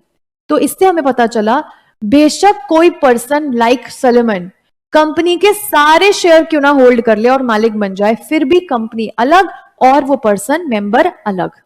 सेपरेट लीगल एंटिटी का कॉन्सेप्ट हमने यहाँ पे समझा है। ऐसे ही हम ली वर्सेस ली एयर फार्मिंग लिमिटेड में भी इस केस को याद करते हैं, जो इसका एक सुपरा केस है। सुपरा केस मतलब सलोमन के बाद कोर्ट में फिर से ली का भी एक केस गया था जहां पे प्रूव हो गया था कि कंपनी और मिस्टर ली अलग अलग हैं और मिस्टर ली की वाइफ को, उनकी विडो वाइफ को कॉम्पनसेशन जरूर मिला था। अब नेक्स्ट फीचर है हमारी कंपनी का, कंपनी एक आर्टिफिशियल पर्सन कहलाई जाती है। आर्टिफिशियल पर्सन का मतलब क्या है? जिसका कोई हाथ, मुंह, पैर, सर कुछ भी नहीं है, जो हमें दिखाई नहीं देती, सुनाई नहीं देती, टच नहीं कर सकते, something which can not be touch, seen और फेल्ट, वो आर्टिफिशियल है। सो कंपनी को बोला गया है एक इनटेंजिबल पर्सन, एक आर्टिफिशियल पर्सन। लेकिन लॉ की नजरों में ये आर्टिफिशियल पर्सन, हमें तो दिखाई भी नहीं देती, कुछ भी नहीं है, लॉ की नजरों में इसको एक आर्टिफिशियल लीगल पर्सन बोला जाता है। हम लोगों की तरह कंपनी एक ह्यूमन बीइंग नहीं है, लेकिन कंपनी को काम करने के लिए चाहिए तो है ये ना ह्यूमन बीइंग्स। कंपनी को एक आर्टिफिशियल पर्सन बोला जा रहा है, आर्टिफिशियल लीगल पर्सन, और सेपरेट लीगल एंटिटी का कॉन्सेप्ट होने की वजह से कंपनी अपने नाम पे कॉन्ट्रैक्ट्स, प्रॉपर्टीज, किसी के ऊपर केस फाइल करना, अपना खुद का नाम होना, आर्टिफिशियल पर्सन होते हुए भी कंपनी ये सारे फीचर्स खुद से कर सकती है। बेशक कंपनी एक ह्यूमन बीइंग नहीं है, काम वो सारे हमारे जैसे कर सकती है अपने नाम पे। कंपनी को आर्टिफिशियल पर्सन इसलिए बोला जाता है क्योंकि ना तो कंपनी दिखाई देती है, ना टच कर सकते हो, ना फील कर सकते हो, कंपनी सिर्फ लॉ की आंखों में नजर आती है। ठीक है, आगे चलते हैं। क्या कंपनी एक सिटीजन है? The answer is no. Company को हम एक सिटीजन भी नहीं बोल सकते, क्योंकि कंपनी सिटीजनशिप एक्ट 1955 के अंडर बिल्कुल भी फॉल नहीं हो रही है। तो सिटीजनशिप एक्ट 1955 के अंडर वो ही पर्सन फॉल होता है जिसके या तो मम्मी पापा इंडिया में बॉर्न हुए हैं, या वो खुद इंडिया में बॉर्न हुआ है। 2 पॉइंट्स, या तो वो खुद इंडिया में बॉर्न हुआ है, a person who is born in India, या फिर whose parents are born in India, या फिर जो अभी एक्ट आया था 1955 में, इसके 5 साल पहले भी अगर आप इंडिया के रेजिडेंट थे, रह रहे थे, इंडिया में रहने वाले थे, तो भी आपको इंडिया का सिटीजन माना जा सकता है। एंड एक बहुत इंपॉर्टेंट चीज बताती हूँ, सिटीजन होने के लिए आपको एक नेचुरल पर्सन होना चाहिए, लाइक ऑल ऑफ अस, जिसका नेचुरल प्रोसेस से बर्थ हुआ है। तो कंपनी आर्टिफिशियल पर्सन है, नेचुरल पर्सन नहीं है, इसलिए कंपनी को हम कभी भी सिटीजन नहीं बोल सकते, क्योंकि वो सिटीजनशिप एक्ट 1955 के अंडर फॉल भी नहीं हो रही है। ओके, क्या कंपनी का कोई नेशनैलिटी या रेजिडेंस है? यस, कंपनी का नेशनैलिटी जरूर आप पता लगा सकते हो उसके प्लेस ऑफ रजिस्ट्रेशन से। जहां पे भी कंपनी का जन्म हुआ है, प्लेस ऑफ रजिस्ट्रेशन, जिस जगह पे आपने कंपनी को रजिस्टर करवाया है, वो ही प्लेस से आप रेजिडेंस और नेशनैलिटी पता लगा सकते हो। फॉर एग्जाम्पल, आपने हरियाणा में कंपनी बनाई, हरियाणा इंडिया में आता है, that is why we can say that company is an Indian company. तो उसका नेशनैलिटी या उसका रेजिडेंस, यानी कि क्या एड्रेस है उसका, उसके प्लेस ऑफ रजिस्ट्रेशन से आप पता लगा सकते हो। कंपनी की सेपरेट मैनेजमेंट है। सेपरेट मैनेजमेंट का मतलब क्या है? देखो, कंपनी एक सबसे बड़ा फॉर्म ऑफ बिजनेस है। आज हमने ओपीसी डिस्कस किया, वैसे ही पब्लिक और प्राइवेट कंपनीज में भी डायरेक्टर्स अलग होते हैं जो डेली बेसिस पे मैनेज करते हैं, और मालिक जो डेली बेसिस पे काम नहीं करते बट इंपॉर्टेंट डिसीजंस लेते हैं। तो मालिक अलग होते हैं, जो ओनर होते हैं, जो मेंबर्स होते हैं, और डेली बेसिस पे कंपनी मैनेज करने के लिए लोग अलग होते हैं। क्योंकि ये सबसे बड़ा फॉर्म ऑफ बिजनेस है, इसीलिए मेंबर्स डेली बेसिस पे इतना बर्डन नहीं हैंडल कर सकते। That is why they appoint directors, और वो अपॉइंट करने के बाद उनको देते हैं सैलरी ऑन मंथली बेसिस और मे बी पूरे ईयरली के हिसाब से, पर एनम के हिसाब से। तो ये डायरेक्टर लोग डेली बेसिस का काम करते हैं। तो कंपनी एक इतना अच्छा फॉर्म ऑफ बिजनेस है कि यहाँ पे लोगों मैनेजमेंट थोड़ी सेपरेट होती है। सो मेंबर्स यानी कि जो मालिक हैं, ये तो प्रॉफिट डिराइव करेंगे बिजनेस करके। अब ये डेली बेसिस के मैनेजमेंट के बर्डन से अपने आप को फ्री कर सकते हैं। इसके लिए उन्हें हायर करने होंगे कुछ डायरेक्टर्स, बोर्ड ऑफ डायरेक्टर्स की टीम में, और ये काम करने के बदले में इनसे कुछ सैलरी लेते हैं। लेकिन डायरेक्टर्स वो ही काम कर सकते हैं जिनको कंट्रोल करेंगे हमारे मेंबर्स, मतलब डायरेक्टर्स मेंबर्स के खिलाफ नहीं जा सकते। ओके, नेक्स्ट आता है लिमिटेड लायबिलिटी। गाइस याद करो, आज ही हमने क्लास में पढ़ा है कि लायबिलिटी के हिसाब से we have 3 types of company. Company में मेंबर्स की लायबिलिटी लिमिटेड होती है, limited by share, limited by guarantee and unlimited company. So we have already discussed this feature. Let's move on to the next feature, perpetual succession. बेटा, company में separate legal entity का concept है, मतलब company अलग है, company के members अलग अलग है। इसी फीचर में से निकला है एक और फीचर जिसका नाम है परपेचुअल सक्सेशन। बेटा, परपेचुअल सक्सेशन हमें यह बताता है कि कंपनी में जितने भी मेंबर्स हैं वो आए या जाएं, लेकिन कंपनी की एग्जिस्टेंस अटल रहेगी, वहीं खड़ी रहेगी कंपनी। 7 मेंबर्स हैं फॉर एग्जाम्पल एक पब्लिक कंपनी में मिनिमम, यस, सबकी डेथ हो गई अगर, या सबने शेयर बेच दिए या ट्रांसफर कर दिए, फिर भी कंपनी बंद नहीं होगी। इसी फीचर को बोलते हैं परपेचुअल सक्सेशन। मेंबर्स में कम, मेंबर्स में go, but the company goes on forever. Okay, member के आने जाने की वजह से टाइम टू टाइम चेंज होते रहते हैं, लेकिन कंपनी की कंटिन्यूटी पे इफेक्ट नहीं पड़ता। कंपनी का ऐसा फीचर, कंपनी का ऐसा बिजनेस है। तो a company being a separate legal person is unaffected bye death या डिपार्चर ऑफ एनी मेंबर। किसी की डेथ हो रही है या कोई छोड़ के जा रहा है तो उस पर कोई भी फर्क नहीं पड़ेगा, कंपनी चलती रहेगी। न्यू मेंबर्स आ जाएंगे कंपनी के ऊपर, लेकिन कंपनी बंद ऐसे नहीं होती है। नेक्स्ट आता है सेपरेट प्रॉपर्टी। कंपनी के पास सेपरेट लीगल एंटिटी का फीचर है, अपने नाम पे अपनी प्रॉपर्टी होल्ड कर सकती है, बेच सकती है, खरीद सकती है, इसीलिए कंपनी की प्रॉपर्टी अलग है, उस पर मेंबर्स अपना हक नहीं जमा सकते। चाहे सेलेमन सारे शेयर्स लेके बैठा था कंपनी के, लेकिन फिर भी कंपनी की प्रॉपर्टी अलग थी, सेलेमन उसको बेच नहीं सकता था। That's very important feature. Company एक लीगल पर्सन है, अपने मेंबर से बिल्कुल डिफरेंट है, इसीलिए कंपनी खुद अपने नाम पे अपनी सारी प्रॉपर्टीज को एंजॉय करे और डिस्पोज ऑफ, यानी कि किसी को ट्रांसफर भी करनी है तो कंपनी अपने नाम पे करेगी, मेंबर का, मालिक का नाम नहीं यूज होगा। Next feature, transferability of shares. Company के जो शेयर्स हैं उनका नेचर ही मूवेबल होता है। शेयर्स का नेचर क्या है? Movable. It can move from one person to another person. तो कंपनी के शेयर्स का एक फीचर है, कंपनी के शेयर्स ट्रांसफरेबल होते हैं। But in case of private company, याद है आज हमने पढ़ा था आरएलपी, प्राइवेट कंपनी के शेयर्स ट्रांसफर करने के लिए एक रिस्ट्रिक्शन होती है आर। तो प्राइवेट कंपनी के शेयर्स रिस्ट्रिक्शंस के साथ ट्रांसफर होंगे, लेकिन पब्लिक कंपनी के शेयर्स फ्रीली ट्रांसफरेबल होंगे। So shares are said to be the movable property. इनको शेयर्स को ट्रांसफर करना है तो freely transferable in case of public and with some restrictions in case of private company. अब बड़ा important concept है, company के शेयर्स को कैसे ट्रांसफर करोगे। जो रूल्स एंड रेगुलेशंस लिखे होते हैं शेयर्स ट्रांसफर करने के लिए, वो आर्टिकल्स में लिखा है। अगर आर्टिकल्स में कुछ भी नहीं लिखा हुआ कि कैसे, रूल बुक होती है ना कंपनी के आर्टिकल्स, आर्टिकल्स में कुछ भी नहीं लिखा हुआ अगर कि शेयर्स ट्रांसफर कैसे करने हैं, तो कंपनीज एक्ट द्वारा दिया गया टेबल एफ को भी आप चूज कर सकते हो। इफ टेबल मतलब आर्टिकल्स में कुछ नहीं लिखा, साइलेंट है, तो टेबल एफ कंपनीज एक्ट का एक आर्टिकल्स का फॉर्मेट है। उसमें लिखा होगा, कंपनीज एक्ट ने लिख के दिया है टेबल एफ वाले आर्टिकल्स में कि कैसे आप शेयर्स ट्रांसफर करवाओगे।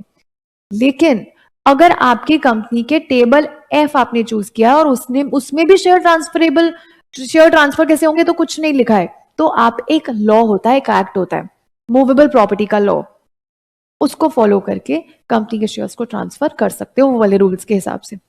दोबारा से, कंपनी के शेयर्स कैसे ट्रांसफर होंगे उसकी रूल बुक में यानी कि आर्टिकल्स में लिखा है। अगर आर्टिकल्स में कुछ नहीं लिखा है तो कंपनीज एक्ट वाला आर्टिकल्स आपको फॉलो करना पड़ेगा, टेबल एफ। अगर कंपनीज एक्ट वाले आर्टिकल्स में भी कुछ नहीं लिखा हुआ है तो फिर एक लॉ होता है मूवेबल प्रॉपर्टी का, कैसे मूवेबल, यानी कि शेयर्स भी मूवेबल होते हैं, कि मूवेबल प्रॉपर्टीज को कैसे ट्रांसफर करते हैं, वो वाले रूल आप फॉलो कर लोगे उस रूल को फॉलो करके, उस लॉ को। अब नेक्स्ट फीचर आता है कंपनी का capacity to sue and be sued. Company अपने नाम पे किसी के भी ऊपर केस फाइल कर सकती है और कोई और भी कंपनी के ऊपर केस फाइल कर सकता है। कंपनी को जब केस फाइल करना होता है तो मिस्टर राम जो उसके मालिक हैं उसकी जरूरत नहीं है। कंपनी का नाम है एबीसी लिमिटेड, तो कंपनी अपने नाम पे किसी के ऊपर केस फाइल करेगी, और किसी भी पर्सन को जो कंपनी से कनेक्टेड है, उसके राइट्स अफेक्ट हो गए हैं, कंपनी पे केस करना है तो कंपनी के नाम पे केस करो। डिफेंडेंट पे नाम किसका आएगा? कंपनी का, ना कि कंपनी के मालिक का। इंडियन कॉन्ट्रैक्ट एक्ट में हम लोगों ने पढ़ा था, आप लोगों ने पढ़ा है सीए फाउंडेशन में, कि कंपनी के पास इंडियन कॉन्ट्रैक्ट एक्ट के अनुसार कॉन्ट्रैक्ट में एंटर होने का राइट भी होता है। Company can enter into a contract और खुद के नाम पे कॉन्ट्रैक्ट में एंटर होगी। कंपनी को किसी भी शेयर होल्डर की जरूरत नहीं है, और कंपनी को उस कॉन्ट्रैक्ट में केस भी फाइल करना है अगर, तो शेयर होल्डर केस फाइल नहीं करेगा, कंपनी केस फाइल करेगी। सॉरी। नेक्स्ट आता है लिमिटेशन ऑफ एक्शन। अब कंपनी के एक्शंस यानी कि कंपनी के जो काम है उन पे होती है एक लिमिट। कंपनी के सारे काम, बिजनेस यानी कि कंपनी के ऑब्जेक्ट्स, जिस ऑब्जेक्ट के लिए कंपनी बनी है, वो सब लिखा रहता है कंपनी की मेमोरेंडम ऑफ एसोसिएशन में। तो कंपनी की जो पावर्स है, जो बिजनेस है, वो सब लिखा हुआ है मेमोरेंडम में। इन्हीं बिजनेस से बियॉन्ड चले गए अगर आप, तो वो काम आप नहीं कर सकते। एग्जाम्पल, कंपनी के मेमोरेंडम के ऑब्जेक्ट क्लॉज में लिखा है कि कंपनी बनाती है मोबाइल फोन्स। अब मोबाइल फोन बनाने के अलावा कंपनी ने कोई भी एक्ट यानी कि बिजनेस कर लिया तो वो काम करने की कंपनी के पास पावर नहीं है। सो एक्शंस और ऑब्जेक्ट्स कंपनी के लिमिटेड होते हैं, वो ही काम कर सकते हैं जो कि मेमोरेंडम के स्कोप में है, जो मेमोरेंडम में लिखे हैं, कहां पे, तीसरे नंबर के क्लॉज में, which is object clause. Company अगर फोन के अलावा ये पेन्स बनाने का बिजनेस कर रही है, गाइस आई हैव 3 पेन्स, तो मेरी कंपनी ने अगर ये पेन्स बनाने का बिजनेस कर लिया तो फिर वो बिजनेस एकदम यूजलेस बिजनेस होगा। और ऐसी कंपनी में अगर कंपनी को कोई घाटा भी हो गया तो कंपनी केस फाइल नहीं कर सकती, क्योंकि वो वाला बिजनेस करने की पावर आपके पास थी ही नहीं। Next, company is a voluntary association for profit. जो भी प्रॉफिट होगा कंपनी का वो खुद डिसाइड कर सकती है कंपनी कि वो प्रॉफिट का पार्ट कहां डिस्ट्रीब्यूट करना है। अगर कंपनी चाहे वो प्रॉफिट्स का पार्ट आप शेयर होल्डर्स को डिविडेंड के रूप में देना चाहते हो तो वो भी कर सकती है। लेकिन अगर कंपनी चाह रही है कि कुछ प्रॉफिट में फ्यूचर एक्सपेंशन और ग्रोथ के लिए रिजर्व्स में जमा कर लूं, जनरल रिजर्व्स, फ्री रिजर्व्स, जो भी जहां पे भी रखना चाहते हो तो वहां रख सकते हैं। ओके, कंपनी अपने प्रॉफिट्स को खुद एंजॉय करेगी एक्सेप्ट इन सेक्शन 8 कंपनी, क्योंकि सेक्शन 8 कंपनी अपने प्रॉफिट्स एंजॉय नहीं करती है। सेक्शन 8 कंपनी जो है वो अपने सारे प्रॉफिट्स चैरिटी में दे देगी। लास्ट पॉइंट आता, सॉरी सेकंड लास्ट पॉइंट है term, I think this is the last point, yes this is the last point, which is termination of existence. Company की जो एग्जिस्टेंस है, कंपनी की जो वजूद है, वो खत्म एक ही रीजन से हो सकता है। एक चीज पढ़ी आपने, परपेचुअल सक्सेशन, मतलब मेंबर के आने जाने की वजह से कंपनी बंद नहीं होती, लेकिन सिर्फ एक ही प्रोसेस है लॉ में, वो है वाइंडिंग अप। उसी प्रोसेस से सिर्फ कंपनी बंद हो सकती है। कंपनी कोई नेचुरल डेथ नहीं होती, कंपनी कोई मरती नहीं, कुछ नहीं होता, सिर्फ एक प्रोसेस है वाइंडिंग अप का, डिसोल्यूशन का। उसी प्रोसेस से कंपनी लॉ की नजरों में ही बंद होती है, लॉ के प्रोसेस से। बनाई भी लॉ के प्रोसेस से, खत्म भी लॉ के प्रोसेस से होगी, और वैसे खत्म नहीं हो सकती। कंपनी एक आर्टिफिशियल जुरिडिकल पर्सन है, जुरिडिकल मतलब लीगल पर्सन, इसीलिए कंपनी की नेचुरल डेथ नहीं होगी। कंपनी बनाई लॉ ने है, क्रिएटेड बाय लॉ, तो खत्म भी यानी कि एफिकेस्ड बाय लॉ, मतलब खत्म भी लॉ की हेल्प से ही होगी। सो आज की क्लास बहुत इंपॉर्टेंट क्लास थी, और आज हमने किया है कंपनी के सारे important features, characteristics you can say, and what are the types of companies. जितनी भी टाइप्स ऑफ कंपनीज थी सारी की सारी हमने आज की क्लास में खत्म कर दी है। आई होप आपको सेशंस समझ में आ रहे हो, और आपको फिर से मैं बोल रही हूँ, अगर मेरे सेशंस में कोई भी डाउट होता है तो आपका जो भी कोऑर्डिनेटर है उनसे आप मेरा नंबर मांग लेंगे, मेरा व्हाट्सएप नंबर आपको मिलेगा, उसमें आप अपने डाउट्स मेरे साथ शेयर करते जाएंगे, and I will be answering all your doubts. अगर आपका डाउट बहुत ज्यादा लेंदी होगा तो I will be calling you guys, and वो डाउट मैं वहां पे भी एक्सप्लेन कर दूंगी। ठीक है, now let's wind up the session. Thank you so much, take care, bye bye.